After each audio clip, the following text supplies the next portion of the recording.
I'm psyched to have you as my guest today, Walt. All right, I'm psyched to be here. It's a pleasure, and I'm honored. Cool. I appreciate that. That's a nice thing to hear. You've been doing. I mean, I see you now. I didn't recognize you by name, but I definitely your face is familiar to me. I just appreciate what you're doing, hosting these nightly games on BridgeBase. Everybody that I know, we all call it the Schafer game. So Yeah, yeah, I heard people call it that. So, well, I get a lot of thank yous, and I appreciate that. But it really is not that big a deal for me. I originally organized this for me, like I did. I organized some games when I went down the exchange, and there's all these great players. I'm a player first, and I had the desire and the ability to do it. So, what the heck? So regarding the origin of the Star game, there's a little bit involved with my psychic abilities. I have these weird psychic feelings every once in a time, a little less as I get older. But a couple of years ago, I saw that you could just apply to be a director on BBO, and I had a feeling I would use it someday. So I became a director on BBO, and years went by, and then all of a sudden, COVID hits, and now I'm a director and I can run games on BBO. So I think it was March 13th, right when the casino shut down here in Los Angeles, that I started the game. Bart and Kid and me and a friend of mine and Steve Garner and I think maybe Gary Cole or four pairs. We just played a two-table team game. I called it Yersinia pestis versus COVID-19. We did that for 2 days, and then more people wanted in, so that's when I used my directorship and turned it into an imp pair game. And three tables, four tables, five tables, and it went from there. But I used to run games at the exchange when I first went down to the exchange. It was the same thing. There were all these great players down there, and I'm like, man, we got to run some bridge games. So I organized bridge games at the exchange. Bart Bramley, Steve Garner, Howard Weinstein, Ralph Katz, Bobby Levin, Jeff Wolfson, Ron Anderson. It's amazing the list of people that played in my afternoon bridge game there. The people in Los Angeles, they think I'm kind of being a jerk when I say like number 5, 6, 7, 8 in my afternoon bridge game and at the CBOE would be number 1, 2, 3, 4 in Los Angeles. They think I'm being a snobby or jerk. But I mean, no, I'm really just saying that that was just an incredible group of people. I didn't realize it at the time, but later you look back and it's like, holy cow, that was quite a group of players, to have in an afternoon bridge game or afternoon after the exchange closed at 3 o'clock. So what was the deal and like how often did you have the games? we played once a week, and I would get 8 people to commit to a schedule of 7 weeks, and everybody would play with everybody. And I think we played for $5 an imp. And there might have been like, I think there was a bonus for winning the match. So each week it would be one team game, and different people would play with different people. So you know who you're going to play with. So everybody would have a week to, get their card up and going, and then play the money bridge game one day. And what day of the week was it? I don't remember. You I don't don't remember. remember? Probably, I don't think. No, John, it was 30 something years ago. I remember what But day of the like you week it probably is. wouldn't do it on a Friday, I It thought. wasn't a Friday. No, it wasn't a Friday. Yeah, it was a weekday. It might have been like a Wednesday. It was probably in the middle of the week. Yeah. At one point, I had, a lot of the option traders had clerks helping them. And so I had I wrote a program to generate random hands, and I had my clerk make up boards after a while, so we had boards and hand records. The first week I had an error in the program and the hands were all slanted. Somebody always had a long club suit. But I got that fixed, and then it was fine. How many boards did you play approximately? We played like a session. Back then 26 was the normal number. We probably played 26, 13 and 13, something like that. It Mm. wasn't pairs, it was a team game back then. So it was kind of like the Boca game. They play like per imp. I know that. Have you played in the game down in Florida, the imp game? Yeah, at Ruben's place or Mike Becker's place. Yeah, his country club. Yeah, yeah. Well, it was at his house when I played in it. Oh, okay. I I went played down at a there. country club. Barnett Schenken and I are friends from the Nationals a little bit. And I went to visit him in Florida one time. And a lot of those people I went golfing with Berkowitz and Larry Cohen. Gary Kohler was a good friend of mine from Chicago. They all played bridge together. So I got invited we went over to that game one time. Also, Barnett and I went and played rubber bridge with Garazzo one day. That was really special. and I had him autograph some stuff and to give to a friend of mine in Iowa. He runs bridge games where I first started playing bridge in Dubuque, Iowa, and he has the game every Wednesday. That was originally at his house. He's now actually virtual. That game's been going for like 45 years or something. He's got a big scroll of all the results going back 40 something years. But Wow. anyway, so down in his basement, he's got all these little memorabilia things. So I got Garazzo to sign something for him to put down in the basement with the rest of his stuff. That was kind of cool. Do you like with the games that are you call it your star game? Do you have like what how much what do you have to do in order to make it the daily So originally, when some people just wanted to play. Okay, that we're quarantining, everybody's stuck inside. Let's play some bridge. So, like I said, it was just me and Bart and Steve Garner and Gary Kohler and just people that knew each other and wanted to play some bridge. These are all my options traders in Chicago that were friends of mine. Ron Smith's another one. He doesn't play as much. He's been doing some other stuff, playing pro and stuff like that. But he plays in the game sometimes. But anyway, it was basically like the SIBO crowd, and Bart's playing with Kit Woolsey, and some people are Mm. playing with different people, but it was still kind of that SIBO crowd from before that started playing in the game.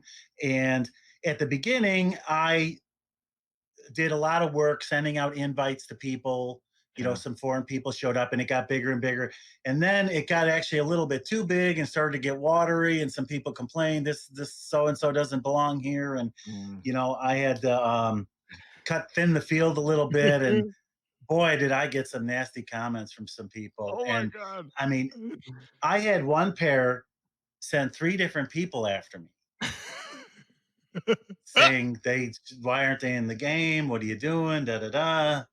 Most of the people, they don't mind a small. If you have 3 tables, 6 pairs, and you play a howl where you play 5 rounds, everybody plays everybody. That's a great movement. If one pair is Hammond and Weichsel and Bart and Kidd, and you got 6 free pairs, that's great. You don't need a bigger field.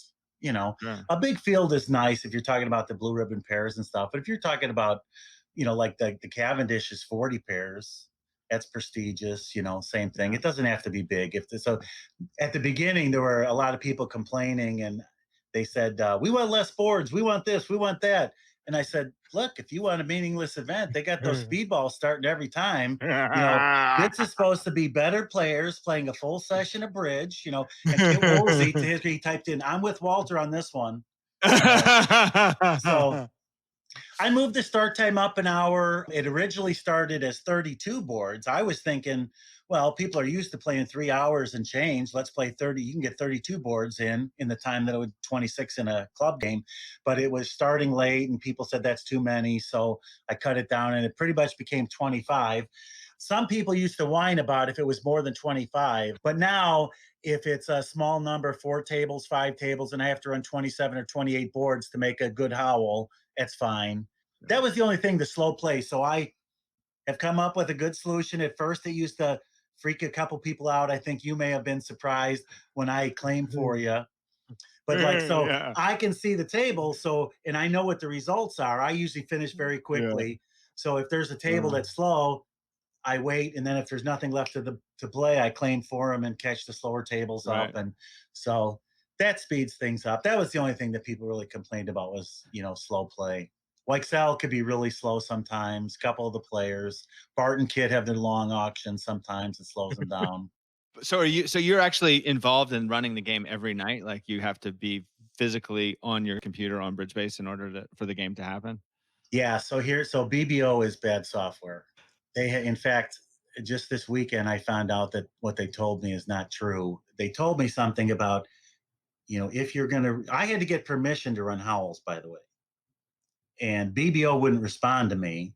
But Uday Ivaturi, who used to be the big shot at BBO, I think I sent an invite to him, and he reached out to me, and he went to BBO and got them to give me permission to run howls, and he told me how to do it, right? But so if you're running a 4-table howl and you've got 7 rounds, I set it up for 4 boards around, and it's 28 boards. Well, then another pair joins in, and now there's 9 pairs, and it's going to go up to 10 when I put a fill in, right? So now you got to run 9 rounds of 3 boards. Well, you have to physically change that in the software BBO, you Mm, can't set it up to like mm, run a howl with approximately this boards. It just does its own thing. mm, So I have to change it. So people like to talk to me a lot right beforehand. Every once in a blue moon, it used to happen a lot before, but not too much now. But if if a new player's getting in a tournament, I got to add them to the list. Sometimes they wouldn't go through right away. BBO was really yeah, overwhelmed there, like March through April, maybe even into May. Um, yeah, and the software would react really slowly. But now, pretty much, I can put them in, and they'll get into the tournament right away. Once in a while, I have to add someone. People talk to me, but then setting up the tournament, then once it runs, it runs. I don't have to do anything once in a while. A score change, somebody claims 5 and they should have been 4, that type of stuff. mm, Or somebody mm, loses their internet connection, you sub someone in. Really not too much. It mm, runs kind of automatically. I did a lot of work setting up the invites, sending out invites, and getting some interest in the game. But now it's dwindled down a little bit, and there's the group of players that like to play with each other and play a good game. And it's a little bit of a ball and chain, but it's a labor of love, so I don't mind. Did you invite Hammond? Yeah, he works with Bart. So, Bart said to me sometimes Hammond would like to play. It was actually, he called me up and after I deleted the voicemail, I'm like, man, I should have kept that.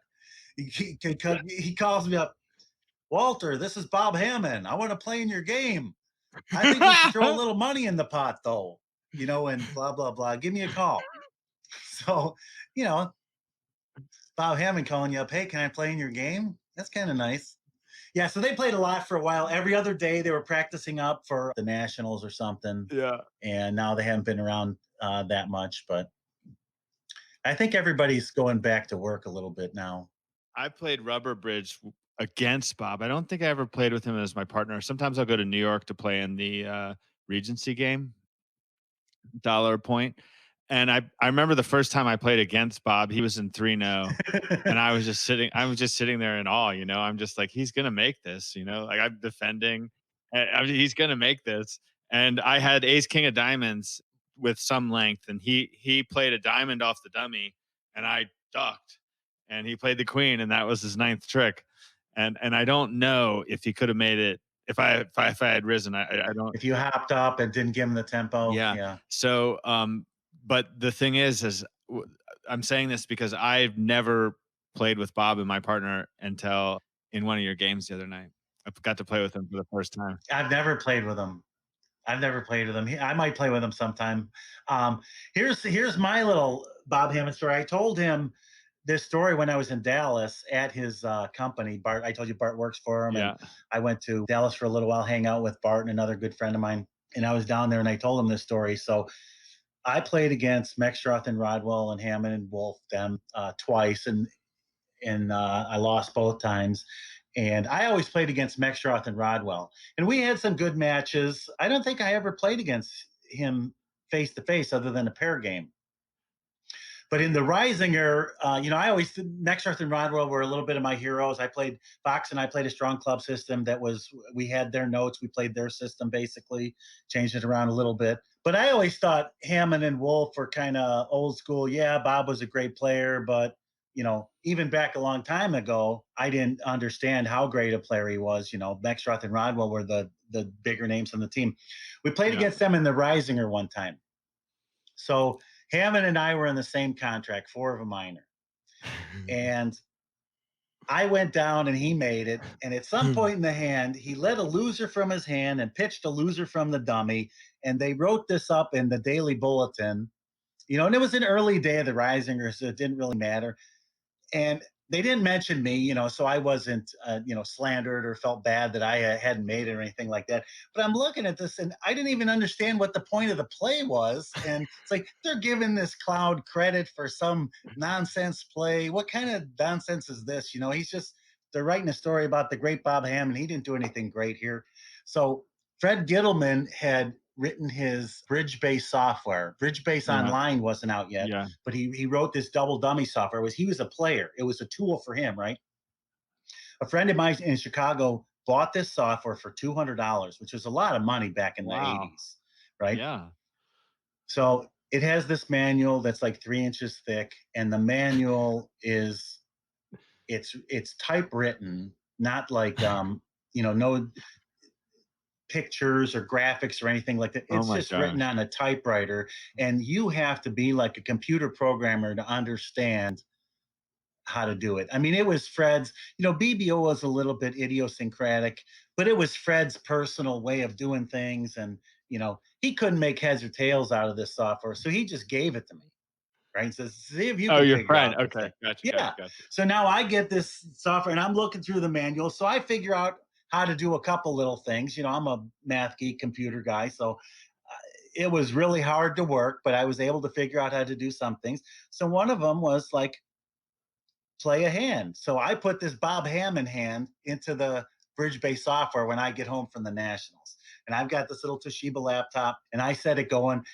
And I had the laptop plugged in on my counter for like 2.5 days. And finally, because that's how long they were so slow, to do this double dummy thing. Oh, okay. Finally, after 2.5 days, the laptop comes back to life and it leads the loser from its hand and pitches a loser from dummy. And I'm like, what the heck? I still don't even understand what the heck was so great about that play, but yeah, he deserves all the credit he gets. Bob is really great, and he has a. Wait, you never asked Bob about this play? I told he vaguely remembered it. I told him about. No, I never asked him personally. I didn't know him. I've only become slightly friends with him this year, or acquaintance with him. So you still don't know No, no, why the loser and no, loser play no, works in this no, situation. Oh no. my god, I mean, which is dude. maybe embarrassing. I have I'm pretty Ah! good with double dummy situations and stuff, but yeah, I never got the point of it at all. And and I Oh say my that god. embarrassing to Bob, like, I'm thinking they're giving you this credit for no reason. And I hear how good your play was. I still didn't even understand what the hell you were doing. But yeah, Oh my gosh. Do you have the hand? Do you know the cards? no, no. It was I Oh. mean, you could look up the bulletins. It would be from the I was playing with Fox, so it would be in the 90s, somewhere about 92, 93. You could go, it was during the riser. I'm pretty sure it was the first day because I remember sitting in the room, how big the room was. The Risinger is kind of a small field. The second day, you're in the second day, and the final day, you're in the final day. I'm pretty sure it was the first day Okay, of the okay, Risinger. okay. Yeah. Wow. That's amazing, man. What did Bob say when did you bring it up with him? This year when I was in Dallas, and he said he vaguely remembered that hand. But it was just this. It was I was just telling the story that I'm thinking you're getting this credit for nothing, and here it takes this computer 2.5 days, and I still don't even know what the hell your great play was about. Way to go, Bob. He did an amazing thing in my game too, which is hard, a feel thing. I think in person, Bob's a really great field player and an at the table player. Yeah. But oh no, it wasn't in my game. It was in the wait, was it in my game or was it in the one of those other team games? He had 9-8-7 fourth of trump in the dummy and ace king queen in his hand, and he took a first round finesse and picked up the jack 10 fourth on side. He couldn't afford to cash the look at it. He could cash the ace first and see their 4-0 and then finesse it, but he didn't have the entries to do that. So he divined that the guy had 4 trump on his right and took a first round finesse and floated the 9 and made his contract, made his 4 hearts. Wow. That was a pretty impressive play. That was just recently, a month or two ago. Do you know how I think he did. I think because the guy tanked so long at trick one. The guy uh tanked so long at trick one, and he had a chance to like give him a rough slough or do something that he didn't do, like a normal defense. I don't know. I didn't ask Bob. I discussed it with Bart a little bit. Bart just said, "Did you see this hand?" And then I wow. went and looked up the hand. You think you still have record of the actual, like, the day that the hand was? Because we could put it in the show notes if Oh, we could get it for sure. okay. We All could right. get it for sure. You Okay. could. Yeah, I'm pretty sure it was from my game, but we could double check with Bart. But you could just, on BBO, you can do a search for Hammond Yeah, yeah, and yeah. see all his hands and go back about a month or something and scroll through the hands. Bart would remember pretty good Okay. about exactly where it is. I'm not good with that kind of stuff. He has a weird memory like that. Well, Bob, I haven't seen this. Well, in the Dallas NABC, I think it was 2014. I played against Bob in the Swiss, and there was a issue with like a board, and so they came to him and asked him, and he gave like I remember he gave his hand down to the spots, but I don't remember if he gave like other hands down to the spots. But I think he's renowned as being like one of the best at remembering hands. So I'm almost surprised that he doesn't remember the loser and loser play better. Well, 30 some years ago. I still, I'm just saying like that. He's That a, I don't know. This is just. well, it probably wasn't that big a deal to him. Mm, Hands that are a big deal to you, you remember. yeah, And, yeah. like there was a hand, like I couldn't believe Mike Becker couldn't remember this one. Fox and I, this is the Who's hand Fox? that I don't recognize Tom Fox. Tom Tom Fox. Fox was my regular partner in the 90s. Now, I did play a little bit with Roy Fox. He was a good buddy of mine. But Tom Fox was my regular partner in the 90s. And we played our strong club system that was, almost the same as Macwell's. In New Orleans, I really wanted to go to the Nationals, and Tom was like, well, we don't have a team and blah, blah, blah. So there's a guy in Chicago named Jack Oast. And one thing, he represented the United States in bridge, and he's a very good bridge player. But before he represented the United States in bridge, sort of one of his claims to fame to me was he had hooked up Jeff Maxtroth and Eric Rodwell. Oh, He met them independently, and he said, wow, you're a superstar, and you guys got to meet and play together, right? So this particular summer, I had met Eric Greco and Jeff Hampson in different places. And I had that I knew about Jack Oast, and I thought, wow, this is that situation again. And Tom and I needed teammates to play in New Orleans. I call up Hampson, I call up Greco. Why don't you guys play together? They're going to the Nationals anyway. You guys need to play together, play with Fox and I. So Tom and I get, I think like Friday or Saturday night of the tournament starting, we got a plane ticket and flew down to New Orleans. And, the spin gold starts on Monday. So we play with Hampson and Greco in the spin goal. We got to several interesting things happened besides Hampson and Greco being hooked up for the first time. We played Rubin and Becker, Levin and Weichsel, and Sukonic and Ekblad in the round of 32 before there were screens.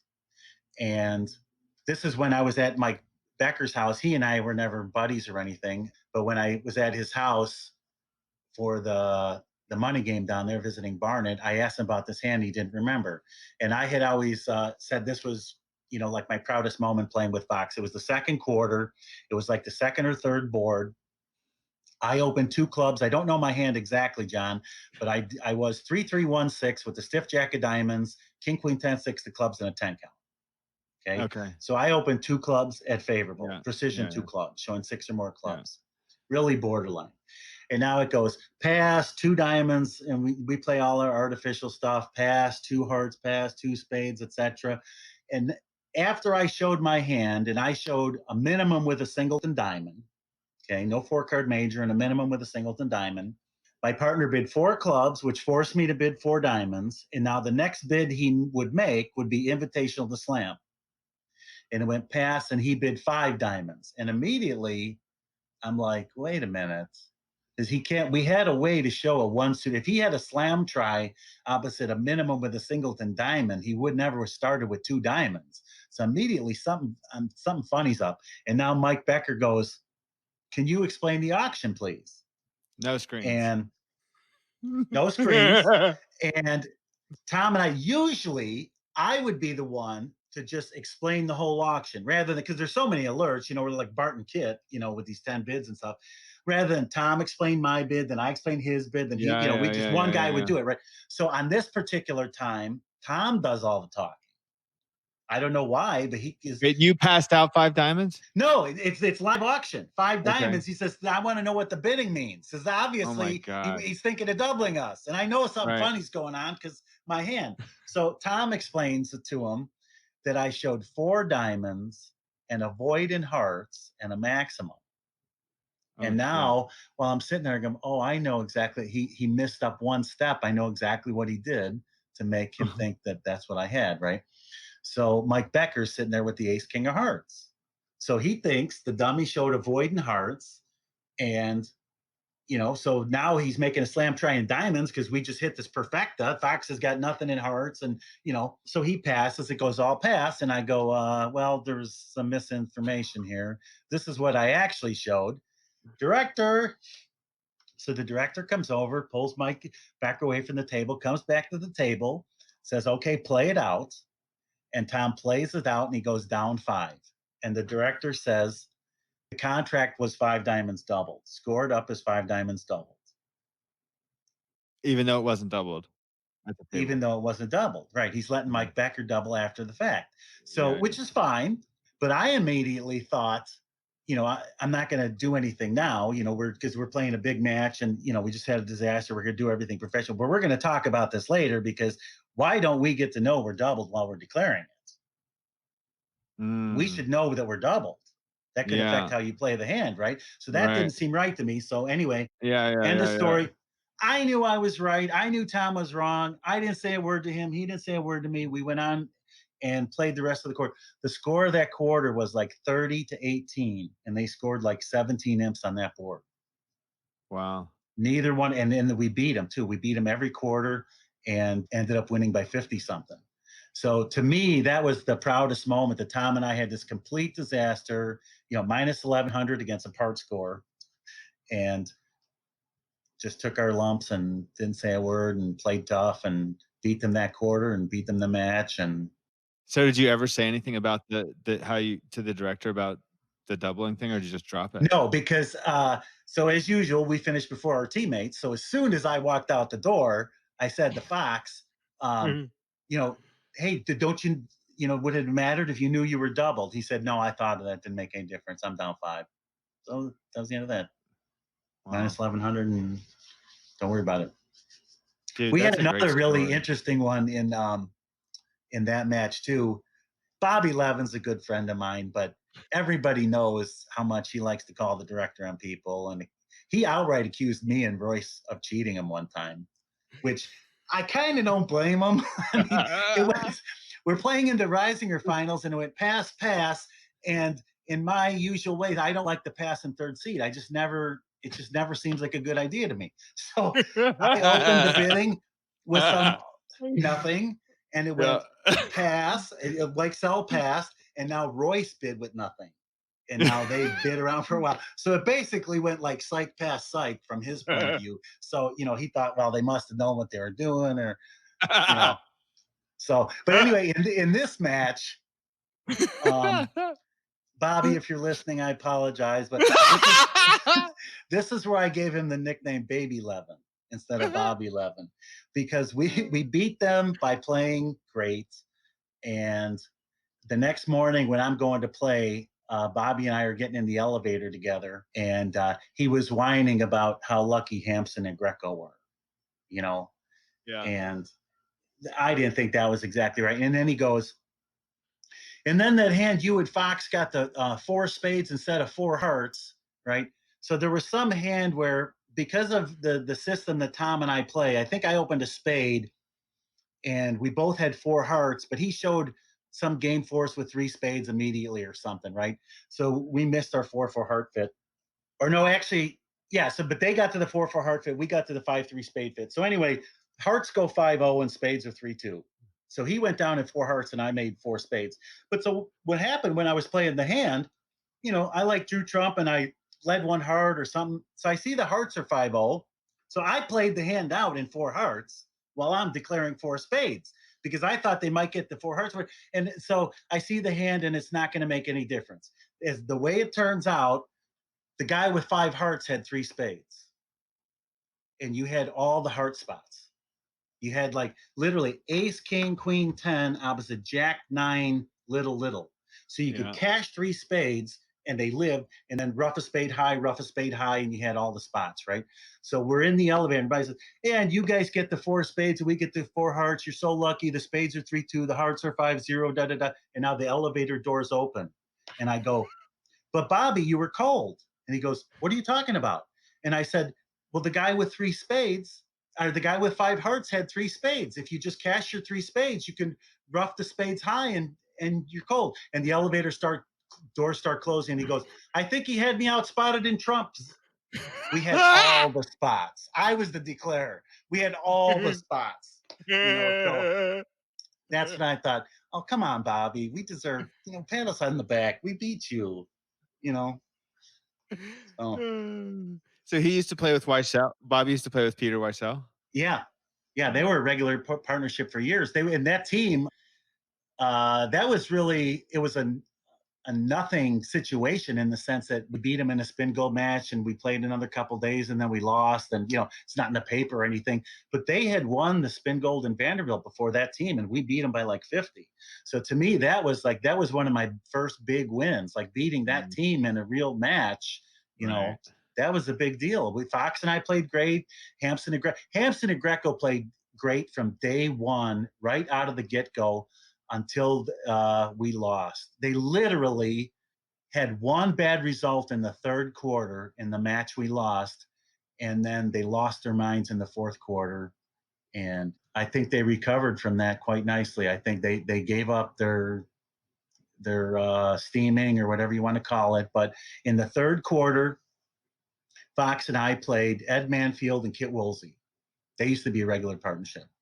Yeah. And there was a hand where we're playing behind screens, and Kit Woolsey's on my side of the screen and he goes like this all the time. You can see me, the people at home can't, but he rocks in his chair back and forth. So it goes 2 diamonds Flannery, and Fox bids 3 clubs, and I'm voiding clubs, and I've got King 5th of hearts, and I think I had Queen 10 4th of spades and 4 little diamonds, something like that, no clubs. So here comes a number. 2 diamonds, 3 clubs, pass, or 2 diamonds, 3 clubs, double, penalty double, pass. Your We your push par- the your partner overcalled 3 called clubs. 3 clubs. I'm voiding clubs and we're vulnerable. And double, Double is pass. penalty over after Flannery. Yeah, 2 diamonds, 3 clubs, double. So the tray goes over, and now I notice the tray isn't coming back. And so I look over at the card and they're playing extra shape Flannery. So he's thinking of pulling it with extra shape. Come on, baby. Sure enough, 3 hearts, pass. The tray comes back. Now Kit is just violently rocking in his seat. His partner can't see him. He bids 3 spades on his ace king third, and it goes all pass, and Kit misguesses it and goes down 1 plus 50. He could have double dummy guessed to make it, but he misguessed it and down 1. So now I'm thinking, what's going to happen at the other table? 1 Yeah. heart, they're not playing Flannery. 1 Right. heart, 2 clubs, pass, double, all pass. They're going to play 2 clubs, double, down 1. I know for sure that's what's going to happen. Win 4. No, win 6 plus 200 plus 50. Oh, doubled. Right. Yeah, we're vulnerable. We're vulnerable. They were what? Okay. Got it. We're Got it. Got plus it. 50, but they're going to go minus Gotcha. 200. So at the other table, it goes 1 heart, 2 clubs, pass, double. And now what I didn't anticipate was the guy who overcalled 2 clubs had a really good hand. Fox doesn't screw around much. His 3 clubs, he was going for 500, but he had a real solid 3 club bid. So the guy redoubled 2 clubs and it went all pass. Okay.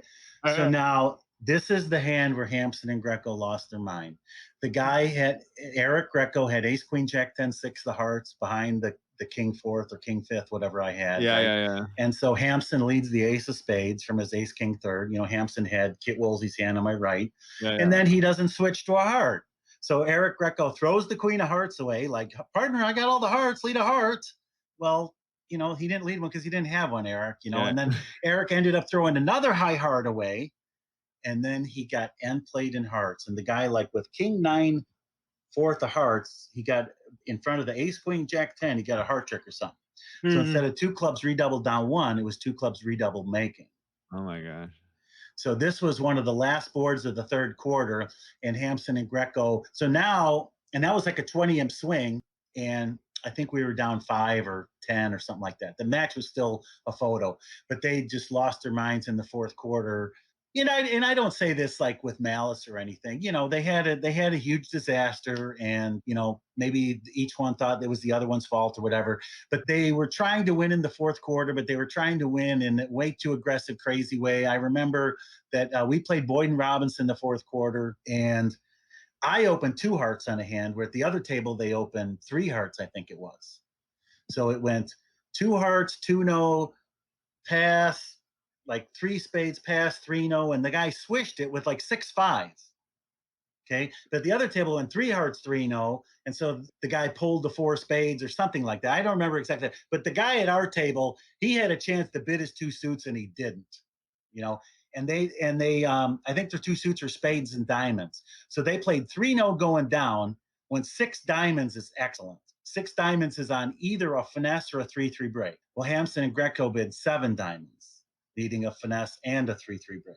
So they were down in 6 diamonds and they were down in 3-0. And I mean, that was just one of the hands, but it was that type of fourth quarter, and we ended up losing. But the Ed Banfield, many years later, he came up to me and he said, "Those are the best 16 boards I've ever been involved in my life."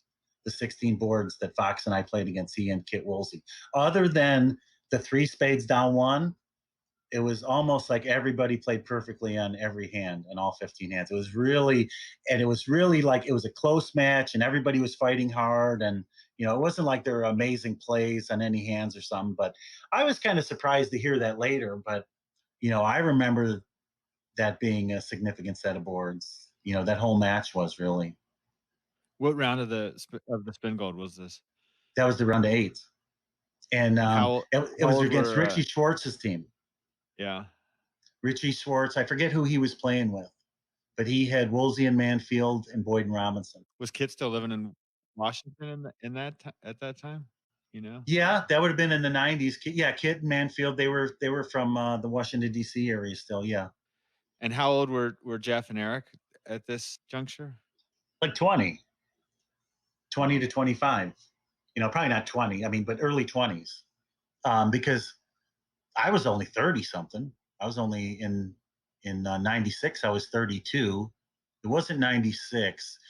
Fox and I won in San Diego in 94. It was before that. So it was like 92, say. You could look it up whether summer New Orleans was 92 or 93, but it was somewhere right in there. So 92, I would have been 28. Yeah, so they were younger than me. What'd you guys win in 94? The Impairs in San Diego.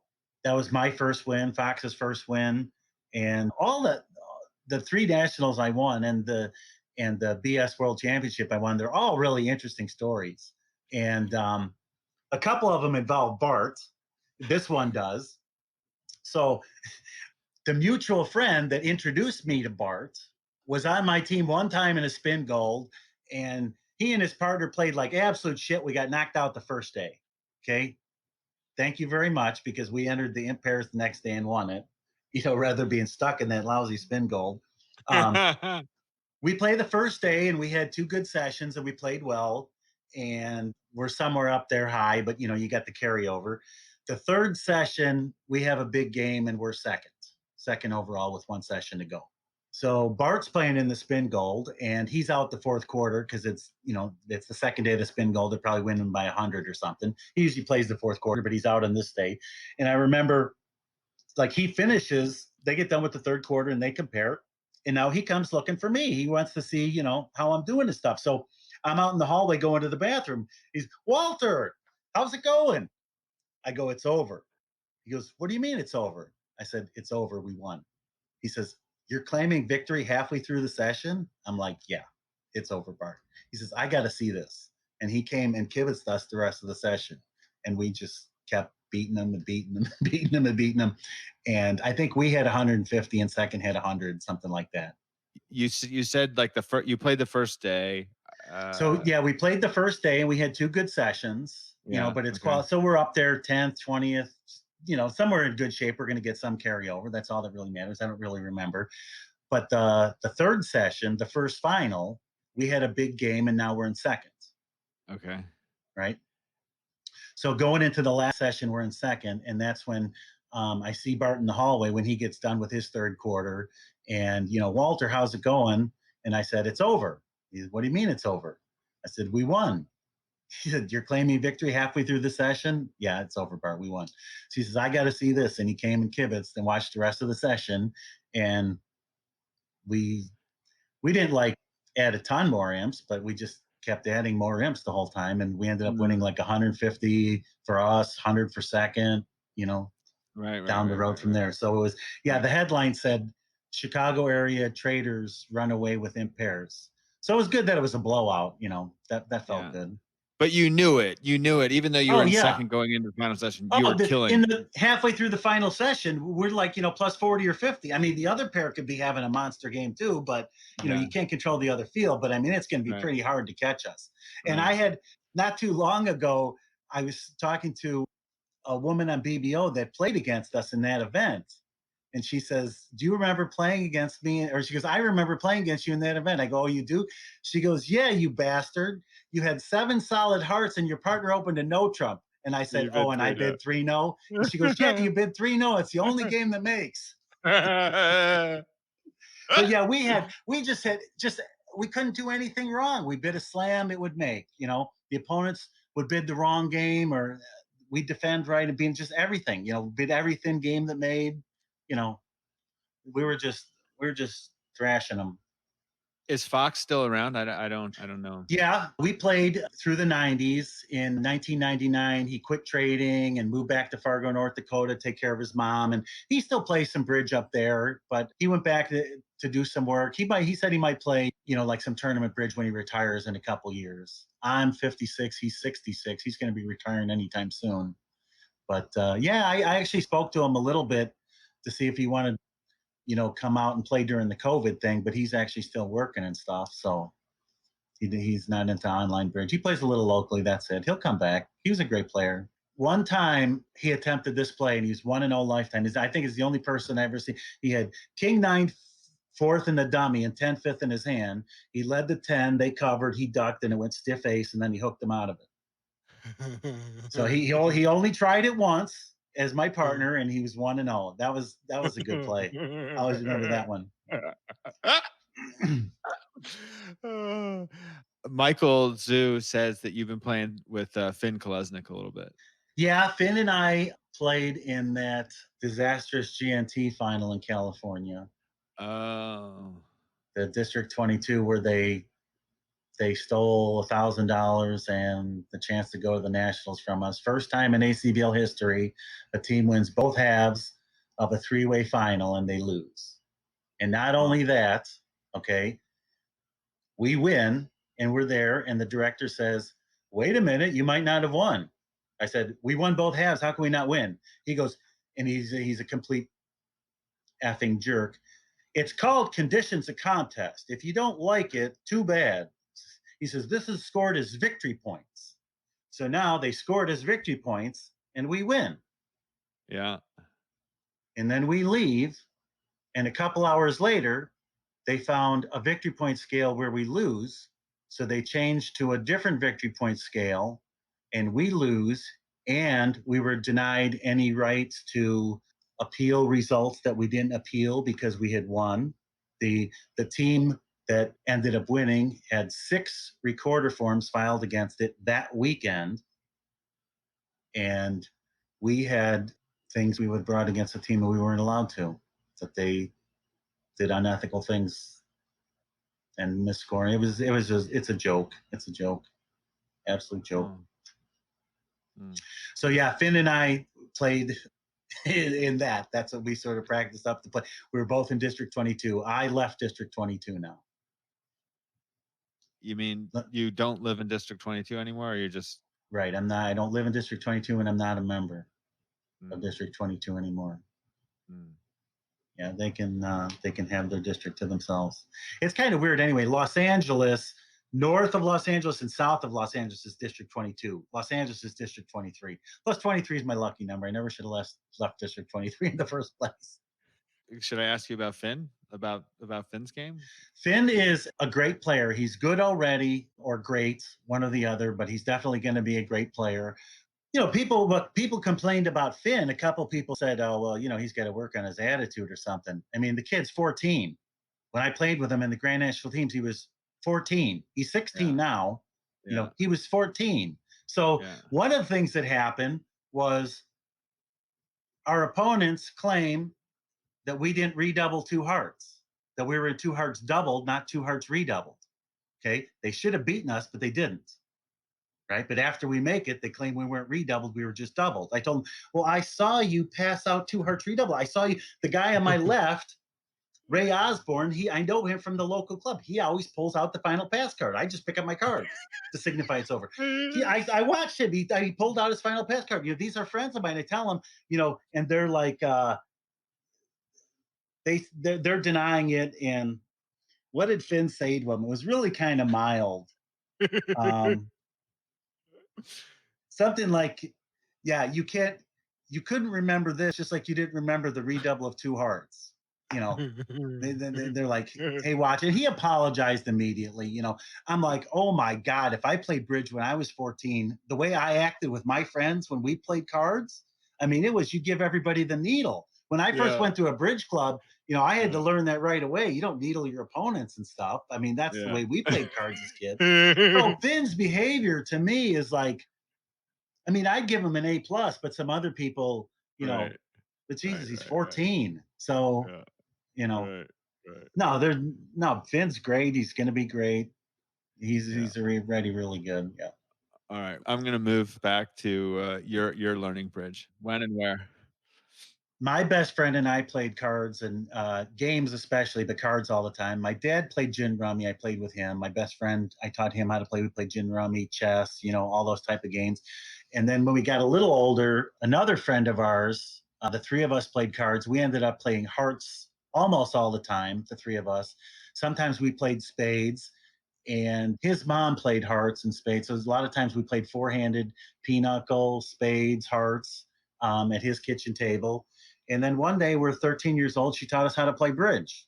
And we had a little placemat, one knows 16 to 18, two knows 22 to 24, and we're doubling and redoubling like crazy, and we loved it instantly. And then at the end of that summer, I moved from Chicago suburbs to Northwest Illinois. And I went to high school out in farm country. And I was already hooked on bridge, but I would come back to Chicago, maybe once a year, twice a year or something, play bridge a couple times a year with my buddies. There was no internet, of course. And, I tried to convince a couple farm kids to, play cards. Euchre was about the extent of their card playing. And so I basically didn't play bridge. By the way, he's shaking his head as he's saying this, so those we can't see. I basically, yeah, euchre is kind of a nothing game. But anyway, I basically played. I mean, I was hooked on bridge already in high school, but I played once a year for 4 years. When my bridge career started, when my best friend and I, who are a week apart, graduated high school, the woman that taught us how to play bridge, our other friend's mom, she gave us both a copy of Gordon's Bridge Complete. Rod was 1 year older than us. He had graduated high school the year before. So Tom and I graduate high school. She gives us Gordon's Bridge Complete. That summer, I was a lifeguard at a pool. And I read Gordon's Bridge Complete that summer, went away to college, found a duplicate bridge club, and off I go. My first duplicate bridge club was really funny. Everybody tells me, Walter, don't throw your college education away playing bridge all the time. All they do at college is play bridge. Make sure you study. Don't throw it away playing bridge. So I go to the student union looking for a bridge game. There's that fucking euchre all over the place. There's no bridge game. I thought there was more to the These story. These people don't play cards. They haven't heard of bridge. One girl says to me, "Oh, I think my mom plays bridge." I'm like, well, can I have her number? Call and see if there's some bridge game around. They're kind of laughing at me. So I called up somebody, and as luck has it, they're starting a duplicate bridge club in Freeport, Illinois, where I'm going to college. So my first year, I went to community college because I was trying to get into the Air Force Academy, and I missed the last cut. And just being an idiot, I had no contingency plan. So I went to community college for the first year. So this is still sort of in farm country. I mean, Freeport, Illinois has, 20, 30,000 people or something, but it's a little city surrounded by farm country. It's still, farm country. So at the student union, some girl gives me some phone number, and I find a guy who's starting a duplicate bridge club in like November or October or something. So I call him up and I tell him, I've never played duplicate bridge before, but don't worry, I'm, going to be good. I read Gordon's Bridge Complete, and, I played lots of cards, and, I'm sure he's thinking, who's this idiot? So, so I show up at the game. There's 4 singles. Me, the director, a guy in a 3-piece suit smoking a pipe, and then this old guy wearing a crumpled 2-piece suit, smoking Camels, and his shirt's all dirty and everything. So the director, of course, picks the guy in the 3-piece suit as his partner and picks me with the old guy in the Camels. Right? I'll never forget. It was a 4.5 table game, and our sit out was like the second round. So we played maybe the third round, but we played a little tiny bit of bridge, takes a big swig of gin, and offers it to me. Yeah, you want some gin? Oh no, thanks a lot, man. But he had moved back to Freeport, Illinois. He was out in California. He had been a director. He had 3,000 master points. He was a good bridge player. And he immediately became my first mentor. And we started playing bridge a couple times a week for that year. And it was great. It was really lucky to have someone like that my very first time. And he showed me like a book from Squeezes. I had Gorn's Bridge completed. It had a little precision section in there. So we switched over to Play Strong Club, and he showed me like about squeezes and stuff like that. And, you know, I had a great bridge partner right from the start. And he told me, don't worry, you'll be a life master by 21, which he was off by 9 months, but, you know, he was kind of close. There's a really weird coincidence that happened. His name was John Rodowig. Years later, because I only went there for 1 year, so we didn't really keep in touch or anything.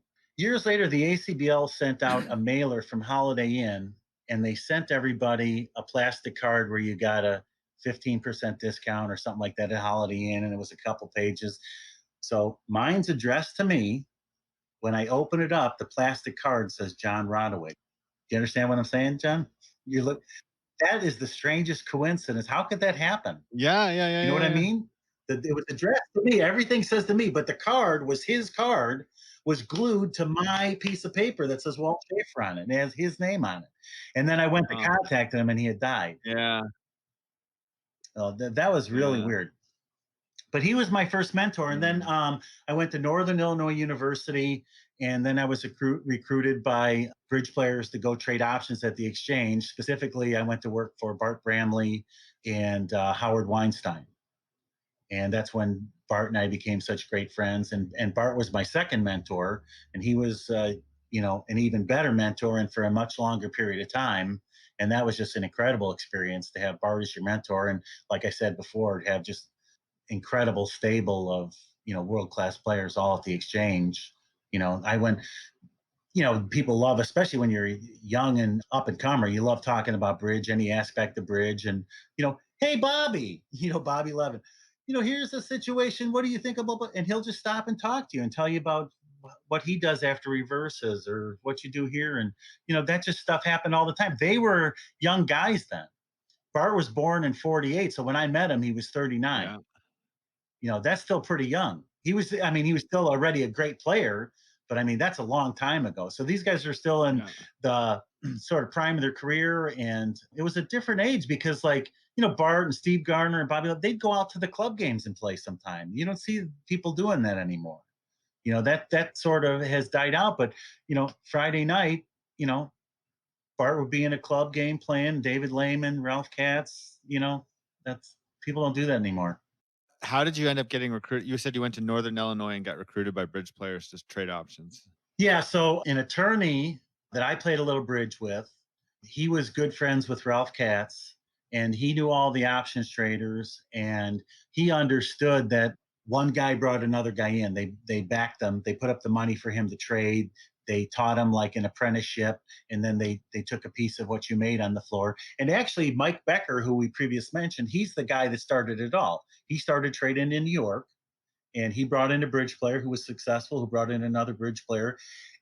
And for whatever reason, bridge players, good bridge players, make good options traders. The backgammon people tried the same thing, didn't work so good. The chess people tried the same thing, didn't work so good. Some chess players were successful traders, Huh. but not that many. Some really good backgammon players were successful traders, but not that many. But in bridge, for whatever reason, the bridge players were just highly successful at trading options.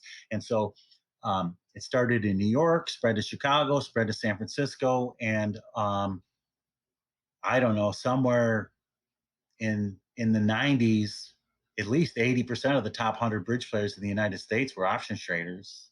So this guy saw me as a, young up and coming math guy, and he's just an up and coming bridge player, and he's like, "Oh, you need to be down at the exchange with all these other guys making a lot of money," and so he knew Bart. Bart had started trading a couple years beforehand, and he introduced us. And so Bart and Howard backed me, and I went down to the exchange in August of '87. Instead of going back to my second year of grad school, I was going to get a PhD in math. I loved math, but really, I was going to get a PhD in math because being a math professor is a cushy job. You get summers off, you get to play a lot of bridge. That was really part of my plan. But so I didn't go back to my second year of grad school, went down to the exchange and worked for Bart. And it was a horrible time to start. I was standing next to Bart the day of the crash. And Bart was one of the few guys that wasn't very affected by it. A lot of people had huge swings. Bart didn't have a huge swing either way, but I started trading a couple months later, and it was just a terrible time to start trading right after the exchange. Gary Kohler started trading the same time I did, in the spring of '88. Was he also doing a similar, like working under Bart? No, well, like you he were? was doing a similar thing, but it wasn't Bart. I'm not sure who brought Gary down to the exchange. Probably Ralph Katz backed Gary, but I'm not really sure who backed Gary the first time down there. What was how did it start? Like you got there in August, and what was the first thing they So taught you? they had a series of tapes. You would go watch these tapes every day, and it was just all about the mechanics of options, the mathematics of options, you know, how calls and puts work and that kind of stuff. And they had a series of, it was some guy from, the CBOE invented options trading. It came out of corporate America, where they give some guy, stock options, but it would be like, you have a right to buy 3 shares at $36.22, and every single stock option for executives, it was always written in some weird way. Well, they standardized them. They made them all $5, $10, $15, and they were all for 100 shares. And then so they made these standardized options and they started trading them. Well, at the very beginning, being such a new product, they had a guy just giving seminars. Some guy would just, maybe he was a bean trader, or maybe he was just an attorney and he went out to give a shot at trading. He just put some money in an account. You go stand on the floor and you do your thing. And in the very early days, it was all, they didn't know what they were doing. And then somebody came by, Black Scholes invented a model. Anyway, they had this guy, Marty O'Connell, who would give these lectures to he was at First Options, where most of the bridge players were. It was a clearinghouse like Bank of America, or, so you could First Options or Merrill Lynch or Morgan Stanley or whoever's your clearinghouse. A lot of the options traders, the bridge players, were at First Options, and Marty O'Connell was just some guy who would just give free seminars put on by First Options for their customers so that they could learn some things about how options worked. And they had kept these hours and hours of tapes, as in the tapes they would talk about like IBM being at $70 when it was trading like 180. So you knew how old the tapes were. Were you good at trading I options? was an okay trader. I never had passion for it. To me, it was just a job, and Yeah. I don't want to make this sound derogatory at all, but the bridge players that brought me in, their mentality was like, if an option is worth $1.15, you buy it for $1.12, you sell it for $1.18, you just manage your game pieces, and the money's going to come in the long run. You want to make sure, like Bart, like the day of the crash, huge movement, he had very little change in his position. He had a really safe position. I don't really think that's the best way to go. And that probably was 100% great mentality from 1980 to 1987. There's so much money to be made. Don't risk anything. Don't risk your livelihood at all. Don't ever go bankrupt. Just make sure you make a bunch of money. This is the golden goose. Keep yourself in line. But since I left trading, I read a couple books: Market Wizards, New Market Wizards, The Complete Turtle Trader. Yeah. The Complete Turtle Trader is about 2 guys from Chicago, and he had the exact opposite mentality of buy low, sell high. Right? Like everybody, they tell you buy low, sell high. So this is what the general public does. They buy IBM at $90 a share and it goes down to 85. They don't say to themselves, I was wrong. They say, oh my God, I was so smart to buy IBM at 90. Now it's even cheaper. And they buy more at 85. They average down. And then it goes down to 80 and they buy some more. And then it goes down to 75 and they sell it and they take their big loss. And he does the exact opposite. He buys IBM at 90, but he only buys a little bit. Like if he, let's say he wanted to buy 10,000 shares eventually, he'll buy like 500 shares at 90. If it goes down to 87 and three quarters or 88 and three quarters, he sells it immediately and says, I was wrong. I bought the stock because I think it's going to go up and it went down. Obviously, I was wrong. I need to stop right now and rethink. Right. And then IBM will go down to 85 and he'll buy it at 85 and it goes down to 84 and a half. He goes, I was wrong again. And he gets out again. And then he does the same thing. He might lose a little bit 10 times.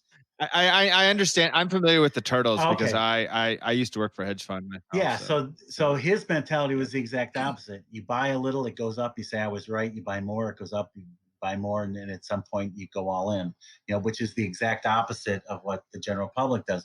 So if I had read that kind of stuff when I had originally gone down there, I definitely would have had more of a gambling mentality as far as trading goes, or more of a trend trading type of mentality. But they had the exact opposite mentality of just, lock it in and just take your free money and don't take any risk. And you saw different guys on the floor. There was a guy next to me, Ray Hurley. I swear he had basically no math skills at all that I could tell, but he was a great trader. He was a great trader because he could tell when shit was going up and it was going down, and he put his money where his mouth was. And I remember one time we traded Upjohn, and it's a drug company, and there were always rumors about the drug company getting taken over. It would jump up $1 and the volatility would explode. The price of the options would all jump up real high and stuff. So I remember this one time Upjohn was getting near 40. It was maybe like 37 and a half. And we had these October 40s. This one day, the stock bounced up. The volatility on the takeover rumor is jumped real high. And the October 40s got up to $1, and some traded at 1 1/16. Okay, that was just a tiny bit traded at 1 1/16 of a dollar. Most of them traded at 15/16 and $1. Ray Hurley bought like 1,000 of them at 15/16, and he made money. He oversold them at $1. And then I'm sitting there watching him count them. Right. And then now that an hour later, now they're back down to like 13/16 of a dollar. And holy cow, he oversold like 1,200 of them. He needs to buy like another 300 of them in. So we're talking about, if you trade 1,000 of these, if you buy 1,000 at $1 at 15/16 and you sell them at $1, that's $6,000. You make $6 a contract. A 16th of a dollar is $6.25. And he traded over 1,000 of these contracts during this tiny window where he was almost the only guy to sell them at $1.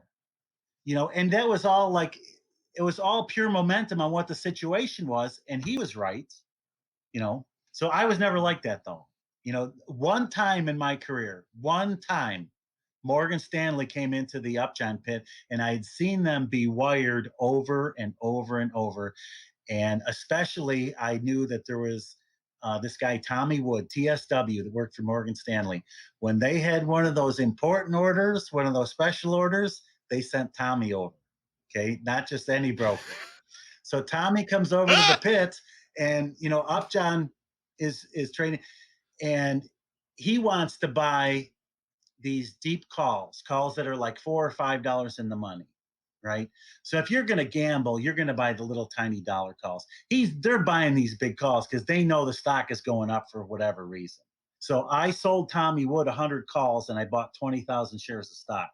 So 10,000 shares of stock would be a complete lock hedge that I could only lose money in one direction against selling those 100 calls. I knew the stock was going to go up because if Tommy's in there buying calls, so I bought 20,000 shares of stock, and like 15 minutes later or something, I sold it a $0.50 higher, 3/4 higher, or whatever. And that was just purely on like, this guy's wired, I'm going to do what he's doing type of deal. But that was one time. I had tons of feelings like that in my career, and I never pulled the trigger. I just never had that mentality to gamble ever. Right. Here's another big one. I mean, on my deathbed, I'll be thinking about this one. I'm trading in AOL, and it's like September, October, something like that. And this is during the internet bubble where like 2000, 1999, where everything's going skyrocket high, all the internet stocks. And they announced that Yahoo is going in the S&P 500 and some other companies going to come out of the S&P 500 because Yahoo's capitalization has gotten big enough that it deserves to be in the S&P 500. Well, we know what's going to happen. All the fund managers on December 31st or December 30th, whatever the last trading day is, they have to buy Yahoo and they have to dump the other stock because their portfolio has to match the S&P 500. So what happens is they do market on close orders. So when they come in to buy, 2 million shares of Yahoo and sell, 1.7 million shares of company PQZ, Yahoo jumps up a bunch and the other company prints way down a bunch. And then the next morning, it just comes back into line.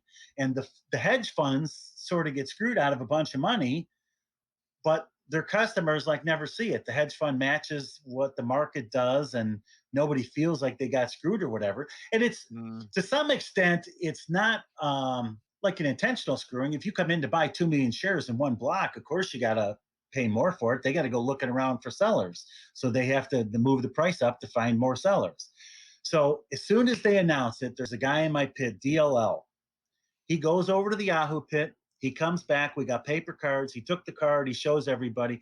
He bought 200 of the January 250 calls for $2.50. $50,000 he spent. You look on your sheets, they're worth like 4 cents. He just paid $2.50 for them. In all likelihood, they're going to expire worthless. Yahoo's trading like 210. This is a couple months away, and the stock needs to go up $40 or $50 or something. But we all know, of course, the stock's going to go up. They're going to run the stock up before the end of the year for this big print. And then the very last print, they're going to print it up $10 or $20 just on that one print. He started selling stock at 290. The stock started at 270.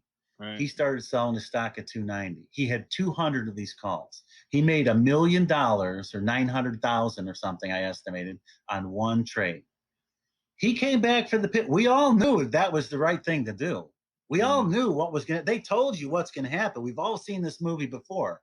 Right. But he had the balls to go over there, buy 200 calls, and boom, $1 million in your pocket. So he sold it at 290. You're saying he bought them for 250, and it was the 250 call. He had the right to buy Yahoo at 250. He paid $2.50 a share for the right to buy Yahoo at 250 when it's trading like at 210 or 220. Right. So that insurance policy should be worth very little. But these internet companies, they're whipping around so much. And I mean, everybody saw these companies go from 7 to 200 and back down again. Typical black swan event for people that are familiar with that lingo. But it isn't a black swan event because we all knew what was going to happen. It was not predictable. It's even worse than predictable. It was premeditated events. People knew exactly what was going to happen. I had another one with AOL. This one was another, when I was trading AOL, I go upstairs, AOL is so busy, I go upstairs and I have to put my trades into the computer. I can't keep track of them. AOL is just madhouse there for a while. So I just happened to be upstairs and Janet Reno comes on television. This is when the government was going after Microsoft real bad for not collusion, but what do you call that? Monopoly. Yeah, sort of like monopolistic practices and stuff, forcing Windows onto the PCs the Microsoft money and all those things. So antitrust, so anyway, I knew a little bit about what was going on with Microsoft. I knew the government was after them, and Microsoft had kind of some shady practices. So who knows what's going to go on? Well, I'm upstairs doing my position, and Janet Reno comes on the television. As soon as she starts talking, I knew it was bad news for Microsoft. So, Microsoft's going to get slammed. And I type in MSFT, which is the symbol for Microsoft. And I'm looking, and I think it was maybe like $80 a share or something like that. And it's just, nothing's happening. And then all of a sudden, whoosh, Microsoft goes down $10 in about a minute. And that's when it hit me. What the hell were you doing? Why didn't I just pick up the phone, sell 100,000 Microsoft short at the market? Oh my God. I mean, I saw it on TV. I had I was right there. I had the couple second jump on everybody else. I would have got, if I got 10,000 shares off, that would have been 100 grand in my pocket. I would have got something Mm, off, you know. mm. And I just never thought of it. Microsoft wasn't my deal. I wasn't the gamble on Microsoft. But all the great stories from the exchange were stuff like that, where some special thing happened and you're in the right place at the right time, some miracle little trade. And I had my opportunities. I just never pulled the trigger. I feel like I've heard that talking to both Bart and Michael Rosenberg, that they traded options, but it wasn't really something that they love to do. Yeah, it never was for me. My brother, the market is a real passion for him. For me, no passion whatsoever. It was just a means to an end. I thought it was great. I told everybody trading options was the greatest job in the world. I get to play a game for a living. I'm around a bunch of smart MIT guys. Around a bunch of incredibly bright, talented bridge players. That part was great. But I never had the addiction to money Mm. or the desire to be wealthy you know, so I did fine down there, but didn't break any records. Had my troubles a couple times, like some people. Let's go back to bridge. You said in the email that you want to tell me about your first compound squeeze. Well, this is a funny story with Bart. So I read Adventures in Card Bridge Play? Squeeze. No, Bridge Squeeze is Complete by Clyde Love. Is Yeah. that Bridge Squeeze is Complete? Yeah, Yeah. by Yeah. Clyde Yeah. Love. And he goes through the book. And at the end of the book, he's got a couple weird squeezes. So he had compound squeezes in there. So I'm playing in a little club game in Dubuque, Iowa. And boom, here's this perfect compound squeeze, right? It's like a 5-table game or something. And I make 6 no, and everybody else makes 5 no. I get a complete top. I go down to the exchange in August of '87 and I write the hand down on a trading card, my best printing, everything. Seriously, I'm going to impress Bart Bramley, right? So I I hand him the card. I go, here, here's I got a play problem for you. This is like, at 7:30 in the morning before the market opens. We get down there early. We got a couple minutes, and I give him the thing, and he looks at it for maybe 5 seconds. And he hands the card back to me and he goes, "It's a compound squeeze." And I and I hand the card back to him and I go, "Yeah, but how are they going to pitch or whatever?" And he hands it back to me and like rolls his eyes at me. Walter, I'm not going to go down with a compound squeeze or some comment, like, please. And I'm like, oh, I was just completely deflated. And then and then later he said to me, "Did you really make 6 no on a compound squeeze?"